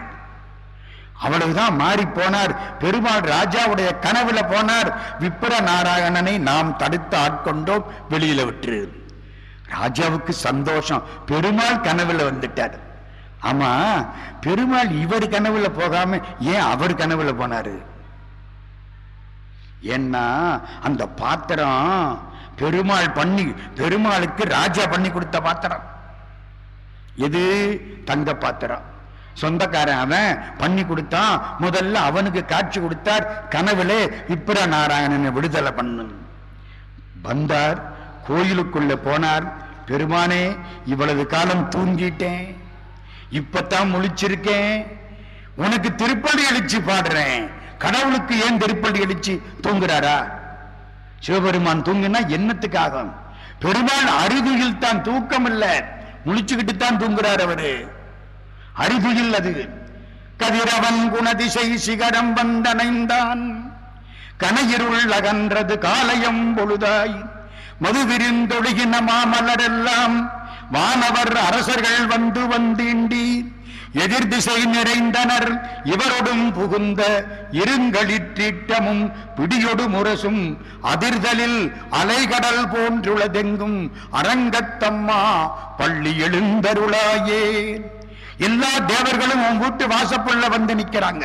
அவங்க வந்த யானையெல்லாம் சத்தம் போடுது, பிடியெல்லாம் சத்தம் போடுது, முரசு முழங்குகிறது. எதிர்த்தாப்புல நிக்கிறாங்க. காவேரிக்கு முன்னால எழுந்து வா, இரவியர் மணி நடும் தேரோடும் இவரோ, இறையவர் 11 விடையரும் இவரோ, மருவிய மயிலினன் அருமுகன் இவனோ. எல்லாரும் வந்து நிக்கிறாங்களாம். அற்புதமான பாட்டு, 10 பாட்டு. திருப்பள்ளி எழுச்சி. மாணிக்க வாசக பெருமான் சிவபெருமானுக்கு திருப்பெருந்துறையில் திருப்பள்ளி எழுச்சி பாடினார். 12 திருமுறையில் ஒரே திருப்பள்ளி எழுச்சி. தொண்டரடி பொடியாழ்வார் ஸ்ரீரங்கத்து பெருமாளுக்கு திருப்பள்ளி எழுச்சி பாடினார். 4000 திவ்ய பிரபந்தத்திலே ஒரே ஒரு திருப்பள்ளி எழுச்சி இது. பெருமாளை போய் பார்த்தார், கண்ணீர் கொட்டுது. திருமாலைன்னு பேரு. திருமாலை திருமாலையால் அலங்கரித்தார். திருமாலை அறியாதார் திருமாலை அறியாதார்னா புரியுதா? அவர் நூலுக்கு திருமாலைன்னு பேரு. 45 பாட்டு. என்ன சொல்றார் தெரியுமா? யமன் வந்தா தலையில கால் வச்சிருவாங்கிறார். ஏன்? பெருமாள் கையில் இருக்கார்ல, யமன் என்ன செய்ய முடியும்? காவலில் புலனை வைத்து கலிதன்னை கடக்க பாய்ந்து நாவலிட்டு உளிதர்கின்றோம் நமந்தமர் தலைகள் மீதே மூ உலகுண்டு மிழ்ந்த முதல்வ நின் நாமங்கற்ற ஆவலி புடமை கண்டாய் அரங்கமா நகருளானேன் சூதனாய் கல்வனாகி தூர்த்தரோடு செய்த காலம். தேவதேவியோட போக்கின காலம். சூதனாய் கல்வனாகி தூர்த்தரோடு செய்த காலம்.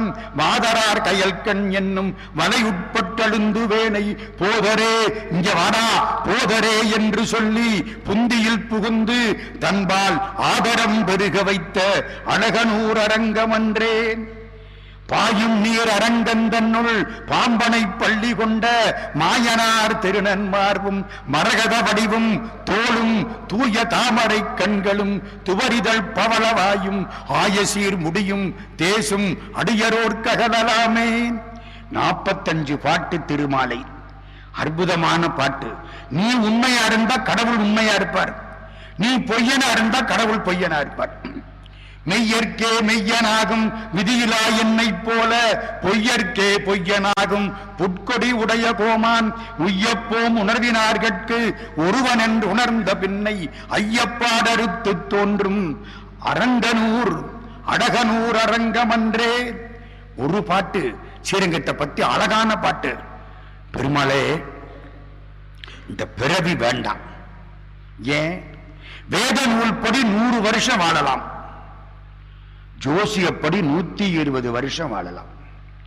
ஜோசியத்தில் 9 திசை, 9 திசையும் வாழணும்னா 120 வருஷம் இருக்கணும்.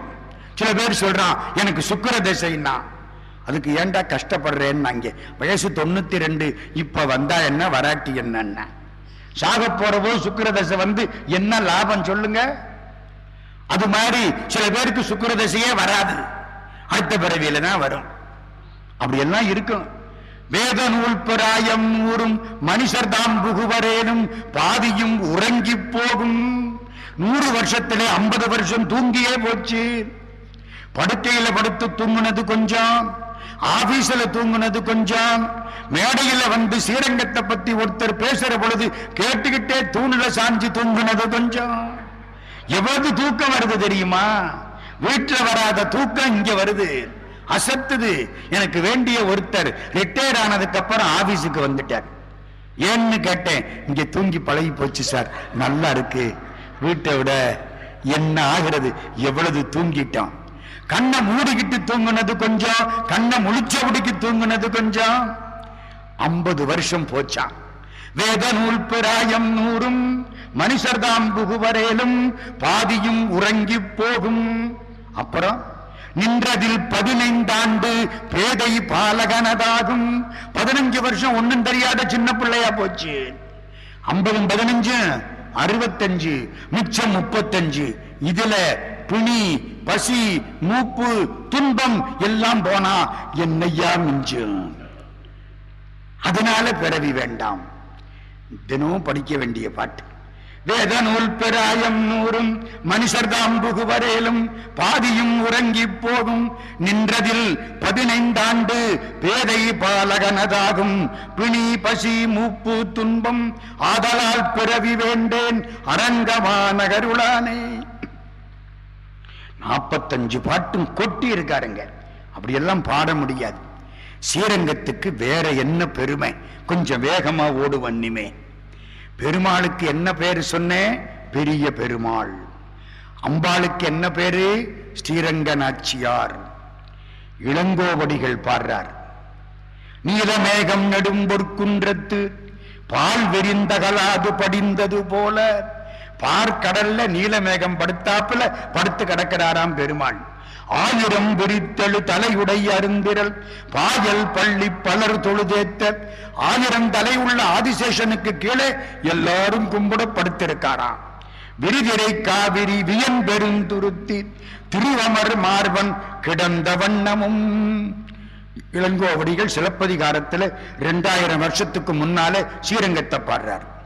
ஸ்ரீரங்கத்தில் 2 தூண் இருக்கும் சாமிக்கு முன்னால. பரமபதத்திலே 2 தூண், மனத்தூண்களும். அதே மாதிரி ஸ்ரீரங்கத்திலே 2 தூண். கவிச்சக்கரவர்த்தி கம்பராமாயணம் பாடினார்.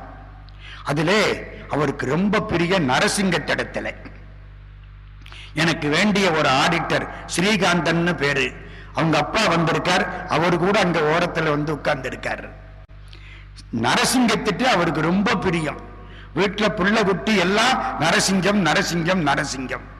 ஏன் தெரியுமில்ல? 10 அவதாரத்துல வந்து அவதார நோக்கத்தை உடனே முடிச்ச ஒரே ஆளு நரசிங்கம் தான். வந்தார், வென்றார், சென்றார் இல்ல, இருந்தார். நம்ம பார்க்கிறாப்பல இருக்கார். நாடி நாடி நரசிங்கா என்று வாடி வாடி வாணுதலே. நரசிங்க பெருமான் வரலாற்ற கம்பராமாயணத்திலே கம்பர் சேர்த்து விட்டார். வால்மீகி இலை இல்லை, துளசி இலை இல்லை, எழுத்தச்சன் இலை இல்லை, கம்பன் தமிழ்ல சேர்த்து விட்டார். ஏன் சேர்த்தார்? பிரகலாதனை பாடணும், நரசிங்கத்தை பாடணும், ஆசை கொட்டிவிட்டார். வாவேசு ஐயர் எழுதுகிறார், கம்பனுடைய காவிய சிறப்பை, கவிதை சிறப்பை நீங்கள் அறிய வேண்டுமானால் இரணியன் வதைப்படலம் மட்டுமே போதும்னர். 10,000 பாட்டு, இது 145 பாட்டு என்னமோதான். இதுக்குள்ள அவ்வளவு வேகம், அற்புதம்.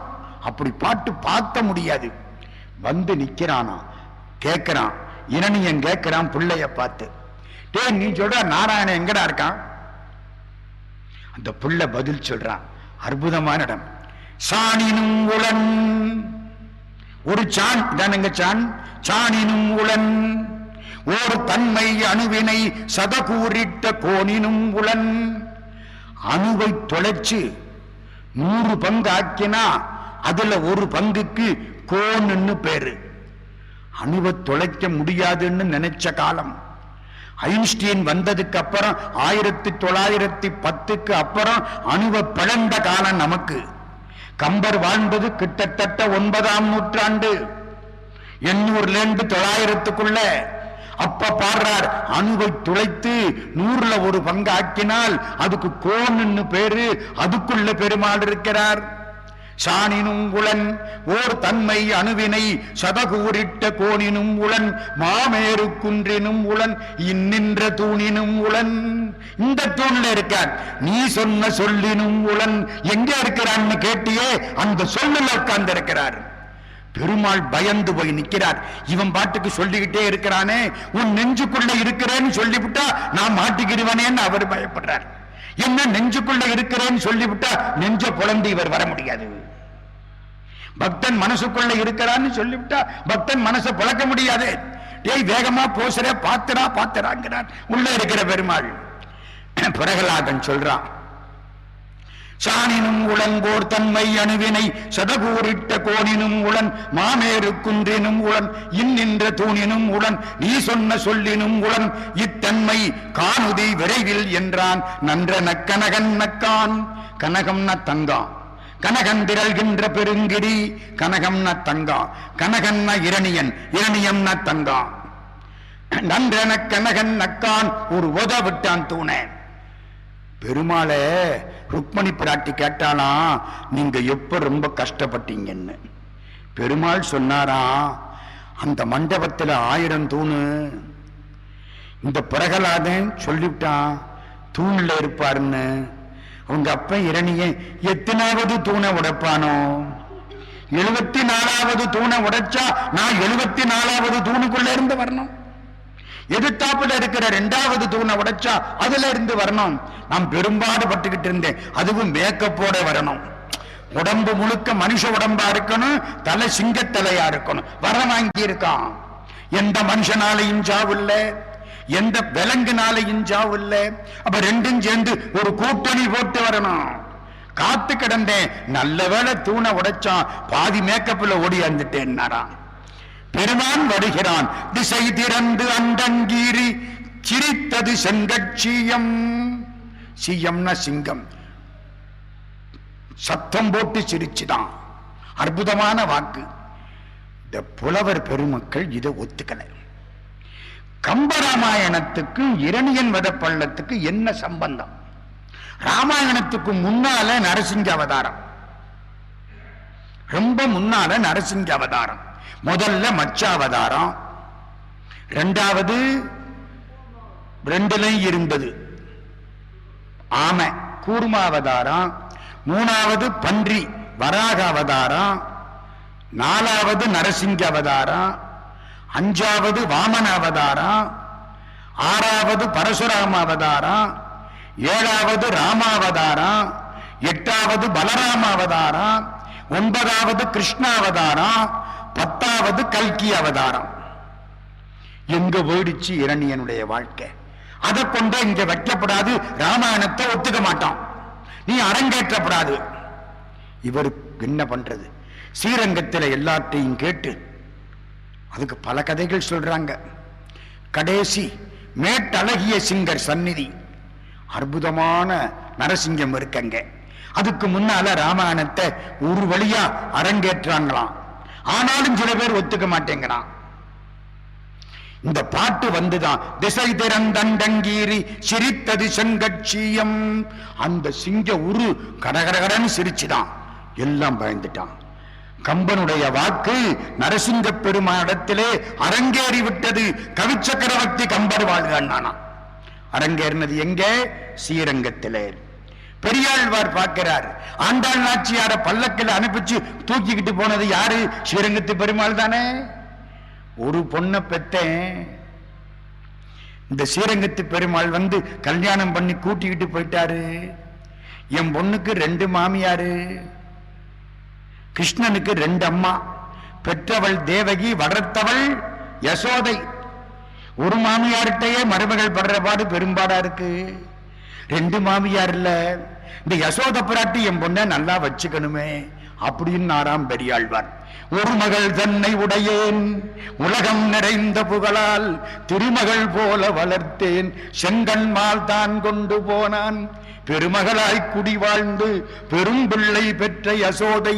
அவ பெத்த பிள்ளை எப்படி பிள்ளை? பெரும் பிள்ளை. பெரும் பிள்ளை பெற்ற யசோதை மருமகளை கண்டு உகந்து மனாட்டு புறஞ்செய்யுங்கொல்லோ. ஸ்ரீரங்கத்தை நினைச்சு பெரியாழ்வார் பாடுற வாக்கு. ஆழ்வார்கள் 12 பேர். மதுரகவி ஆழ்வார் நம்மாழ்வாரத்தான் பாடுவார், வேற யாரையும் பாட மாட்டார். மிச்சம் 11 பேரும் மங்களாசாசனம் பண்ணின ஒரே தலம் ஸ்ரீரங்கம். தொண்டரடி பொடியாழ்வார் ஸ்ரீரங்கத்தை தவிர வேற பாடமாட்டேன்ட்டார். பாட்டோட பாட்டா அயோத்தி வரும், தனிப்பதிகம் இல்ல. பாட்டோட பாட்டா பரமபதம் வரும், தனிப்பதிகம் கிடையாது. தொண்டரடி பொடியாழ்வார் முழுக்க முழுக்க அரங்கனத்தான் பாடுவார். திருப்பதியை கூட பாட மாட்ட விட்டார். அதனால திருப்பதி பெருமாளுக்கு நட்டமா போச்சு. அது ஒரு வேடிக்கை தெரியுமா? திருமங்கை ஆழ்வார் ஸ்ரீரங்கத்துக்கு வர்றார். பெருமாளுக்கு மதில் கட்டினார். பெரிய மதில், இன்னைக்கு இருக்கு 7 மதில். 8வது எல்லாத்தையும் சேர்த்து அடையவளஞ்சான் மதில். அதுலதான் பெரிய கோபுரம் இருக்கு. ஒரு மதில் திருமங்கை ஆழ்வார் கட்டின மதில். மதில் கட்டி விட்டாராம். பெருமாள் ஆழ்வாரை கூப்பிட்டாராம். திருமங்கை ஆழ்வார் இங்க வாரும். வந்தாராம். மதில் கட்டினீர் இல்ல? ஆமா, சந்தோஷம். திருநாரையூர்ல ஒரு மடல் பாடினீங்கல்ல. திருநாரையூர்னு ஒரு ஊரு, அங்க மடல். மடல்னா அது ஒரு இலக்கிய வகை. பாடினீங்கல்ல, எனக்கு ஒரு மடல் பாடப்படாதா? யாரு கேட்டா? ஸ்ரீரங்கத்து பெருமாள். திருமங்கை ஆழ்வார் சொன்னாராம், மன்னிச்சுக்கணும், மடல் அங்கே மதில் இங்கே என்னாராம். அவருக்கு மடல், உங்களுக்கு மதில், மன்னிச்சுக்கிடுங்க. எப்படி இருக்கு இந்த பாட்டுக்கு ஆசைப்பட்டு எவ்வளவு கேட்டிருக்கிறார் நம்முடைய ஸ்ரீரங்கத்து பெருமாள். திருப்பான் ஆழ்வார் தாழ்த்தப்பட்ட இனம். ஸ்ரீரங்கத்து பெருமாளை வெளியில நின்று கும்பிடுவார், உள்ள வரக்கூடாது. ஒரு நாள் காவேரி ஆற்று கரையில நிற்கிறார். லோகசாரங்க முனிவர்னு ரொம்ப பெரியவர். அவர் அப்படி குளிச்சுட்டு வரார். இவர் நிக்கிற இடத்துல இவர் குளிச்சுட்டு துவற்ற பொழுது இவர் மேல பட்ட தண்ணி அவர் மேல பட்டுருது. யார் மேல பட்ட தண்ணி? திருப்பானாழ்வார் மேல பட்ட தண்ணி லோகசாரங்கர் மேல பட்டா அவருக்கு கோபம் வருது. தப்பு. ஒரு நாள் அவர் வர்ற வழியில இவர் நிக்கிறார், விலகி நில்லுன்னாராம். இவர் பெருமாளை பார்த்துக்கிட்டதில்ல, ஒன்னும் புரியல, விலகல. ஒரு கல்லை எடுத்து அடிச்சாராம். லோகசாரங்க முனிவர் திருப்பானாழ்வார் நெத்தியில கல்லை விட்டு அடிக்க, நெத்தியில பட்டு ரத்தம் ஒழுக அவர் விலகிட்டார். லோகசாரங்க முனிவர் விறுவிறுன்னு கோயிலுக்குள்ள வந்துட்டார். ஸ்ரீரங்கத்து பெருமாள் பக்கத்துல வந்தார், கும்பிட்டார். ஐயோன்னார். ஸ்ரீரங்கத்து பெருமாள் நெத்தியில ரத்தம் வழியுது. நீ அவனை அடிக்கல, என்ன அடிச்சேன்னாரா? அப்படியா, தப்பு பண்ணிட்டேன், எப்படி என்ன செய்யறது? நாளைக்கு அவனை தோல்ல ஏத்தி கொண்டுகிட்டு வா. லோகசாரங்க முனிவர் அவரை போய் காலில் விழுந்து தோல்ல ஏத்தி தூக்கிட்டு வந்தாராம். முனிவாகனர்னு பேரு. எந்த ஊர்? ஸ்ரீரங்கம். அரையர் சேவை. அற்புதமான பாட்டு. 4000 பாடி ஆடக்கூடிய இடம் ஸ்ரீரங்கம். பகல் 10 ராப்பத்து ஸ்ரீரங்கம். வைகுண்ட ஏகாதசி அன்னைக்கு 7வது திருநாள் நம்மாழ்வாருக்கு பெருமாள் காட்சி கொடுப்பார் ஸ்ரீரங்கத்திலே. முக்கியமான இடம். தூராத மனக்காதல் தொண்டர் தங்கள் குழாம் குழுவி திருப்புகழ்கள் திருப்புகழ்கள் பலவும் பாடி ஆராத மனக்களிப்போடு அழுத கண்ணீர் மலை சோரன் என்றுருகி ஏத்தினாலும் சீரார்ந்த முளவோசை பறவை காட்டும் திருவரங்கத் தரவணையில் பள்ளி கொள்ளும் போராளி அம்மானை கண்டு துள்ளி பூதலத்தில் என்று கொலோ புரளும் நாளே. குலசேகர ஆழ்வார். கண்ணீர் கொட்டணுமா, அதுல காவேரி நிறையணுமா? எப்படி இருக்கு? முடிக்கிறேன். ஸ்ரீரங்கத்து பெருமாளை தேர்ல உட்கார்த்தனாங்க. நம்மள மாதிரி வெள்ளச்சட்டை போட்ட ஆட்கள் எல்லாம் தேர்காலில் போய் தேர் வடத்தை தொட்டு கும்பிட்டு விலகிட்டாங்க. இழுக்கணுமா இல்லையா? இழுத்தா சட்டை அழுக்க போயிடும். இழுத்தா அடுத்த ஆளு மேல வந்து விழுந்துருவான், தொட்டுருவான். வேண்டாம், எல்லாம் ஒதுங்கி நிக்கிறாங்க பெரிய பெரிய ஐயங்கார்கள். பிள்ளை பெருமாள் ஐயங்கார்னு ஒரு புண்ணியவான் வந்தார். அற்புதமா திருவரங்க கலம்பகம் பாடினவர். நான் அதுல 60 பாட்டு அந்த காலத்துல பாடம் பண்ணேன். கேசவனையே செவிகள் கேட்க, திருவரங்கத்து ஈசனையே சென்னியரைஞ்சிடுக, நேசமிகு கண்ணனையே காண்க இரு கண், இணர்கொள் வாய காயாம்பு வண்ணனையே வாழ்த்துக என் வாய். இதெல்லாம் திருவரங்க கலம்பகம். பிள்ளை பெருமாள் ஐயங்கார் அங்கிருந்து வந்தார். எல்லாம் ஓரத்துல நிக்கிறாங்க. பெருமாள் தேர்ல இருக்கார். இழுக்கணும். வாங்கப்பா, வந்து இழுங்க. முட்டாள்களே வந்து இழுங்கள் நாராம். எல்லாருக்கும் கொதிச்சிருச்சு. ஒன்றும் தெரியாத ஊமர்கள், ஒன்னும் தெரியாத ஊமைகளே வந்து இழுங்கள். தென்னரங்கர் இன்று திருத்தேரில் ஏறினார், நின்று வடம் பிடிக்க வாருங்கள். ஓடப்படாது, நின்று வடம் பிடிக்க வாருங்கள். கடைசி வரைக்கும் நின்று வடம் பிடிக்கணும். ஒரு பெரியவர் கேட்டார், ஓய், வடம் பிடிச்சா என்னையா கிடைக்கும்? வாழைப்பழம் சூறை இடுவாங்களா? வடம் பிடிச்சா என்ன கிடைக்கும்? ஆழ்வார் பிள்ளை பெருமாள் ஐயங்கார் அழகா சொன்னார். ஒன்றும் தெரியாத ஊமர்கள் தென்னரங்கர் இன்று திருத்தேரில் ஏறினார், நின்று வடம் பிடிக்க வாருங்கள். வைகுந்த நாட்டில் இடம் பிடிக்க வேண்டும் எனில், வைகுந்தத்தில் இடம் பிடிக்கணும்னா ஸ்ரீரங்கத்து பெருமாள் கோயில் தேருக்கு வடம் பிடிங்க. எல்லாம் வந்துட்டான். வைகுந்தத்தில் ரிசர்வேஷன் கிடைக்குமா? நம்ம ஊர்ல ட்ரெயினுக்கே ரிசர்வேஷன் கிடைக்க மாட்டேங்குது, வைகுந்தத்துக்கு எப்படி சார் ரிசர்வேஷன் கிடைக்கும்? அந்த தலம் ஸ்ரீரங்கம். 11 ஆழ்வார்கள் மங்களாசாசனம் பண்ணின ஸ்தலம் ஸ்ரீரங்கம். பெருமாளுடைய திருமேனி அற்புதமான திருமேனி. இன்றைக்கு அரசியலிலும் சிறப்பிடத்தை பெற்ற தொகுதி ஸ்ரீரங்கம் தொகுதி. நம்ம எல்லாருக்கும் தெரியும். எனக்கு ஒரு சொந்த அனுபவம் சொல்லலாமான்னு நினைச்சேன். பகவான் கடைசியா சொல்றாங்கடா. நான் அடிக்கடி சென்னைக்கு போறேன். போற பொழுது பெரும்பகுதி இந்த ஆம்னி பஸ்ல தான் போறேன். ராத்திரியில ட்ரெயின் எல்லாம் டிக்கெட் புக் பண்றதுக்கு நமக்கு அவ்வளவுக்கு நேரம் முன்னால பண்றதில்லை. அப்படி போற பொழுது உட்கார்ந்த உடனே தூங்கிடுவேன். அது கடவுள் கொடுத்த வரம். தூங்கினவன் திடீர்னு முழிப்பு வரும். என்னடா முழிப்பு வருதேன்னு நிமிந்தா ஸ்ரீரங்கத்து கோபுரம் தெரியும். ஓ, இதுக்குத்தான் நம்மளை கிளப்பி விட்டுட்டான். சத்தியமா திரும்ப வர்ற பொழுதும் அந்த இடத்துக்கு வந்து சமயபுரம் தாண்டின உடனே விழிப்பு வரும். எங்க என்ன சமயபுரம் தாண்டியாச்சு, ஓஹோ பகவான் நம்மளை கிளப்பிட்டாரு. கோபுரம் அற்புதமா தெரியும். ஒரு கும்பிடு போட்டுட்டு வருவேன். இன்னைக்கு நாளைக்கும் 99% அந்த பக்கம் போனா அந்த நேரத்தில் ஒரு போடு போட்டு எழுப்பி விட்டு தரிசனம் கொடுப்பான் ஸ்ரீரங்கத்து பெருமாள். நினைத்தவர் மனத்திலே வந்து நடனமாடக்கூடிய பெருமான். ஸ்ரீரங்கத்தை இன்றைக்கு சிந்தித்தோம். நாளைக்கு காஞ்சிபுரம். நாளைக்கு காஞ்சிபுரம். கண்ணபுரமா? காஞ்சிபுரம். அதுக்கு அடுத்த நாள் தான் கண்ணபுரம். காஞ்சிபுரம் இருந்து கேட்ட பெருமக்களுக்கெல்லாம் நன்றி. பெருமாள் இன்னைக்கு மீனாட்சிக்கு ரொம்ப சந்தோஷம். ஏன் தெரியுமில்ல, அவங்க அண்ணனை பத்தி இல்ல பேசியிருக்கு. இத்தனை நாளா வீட்டுக்காரரை பத்தி தான் பேசணும். இன்னைக்கு அவங்க அண்ணனை பத்தி பேசியிருக்கு.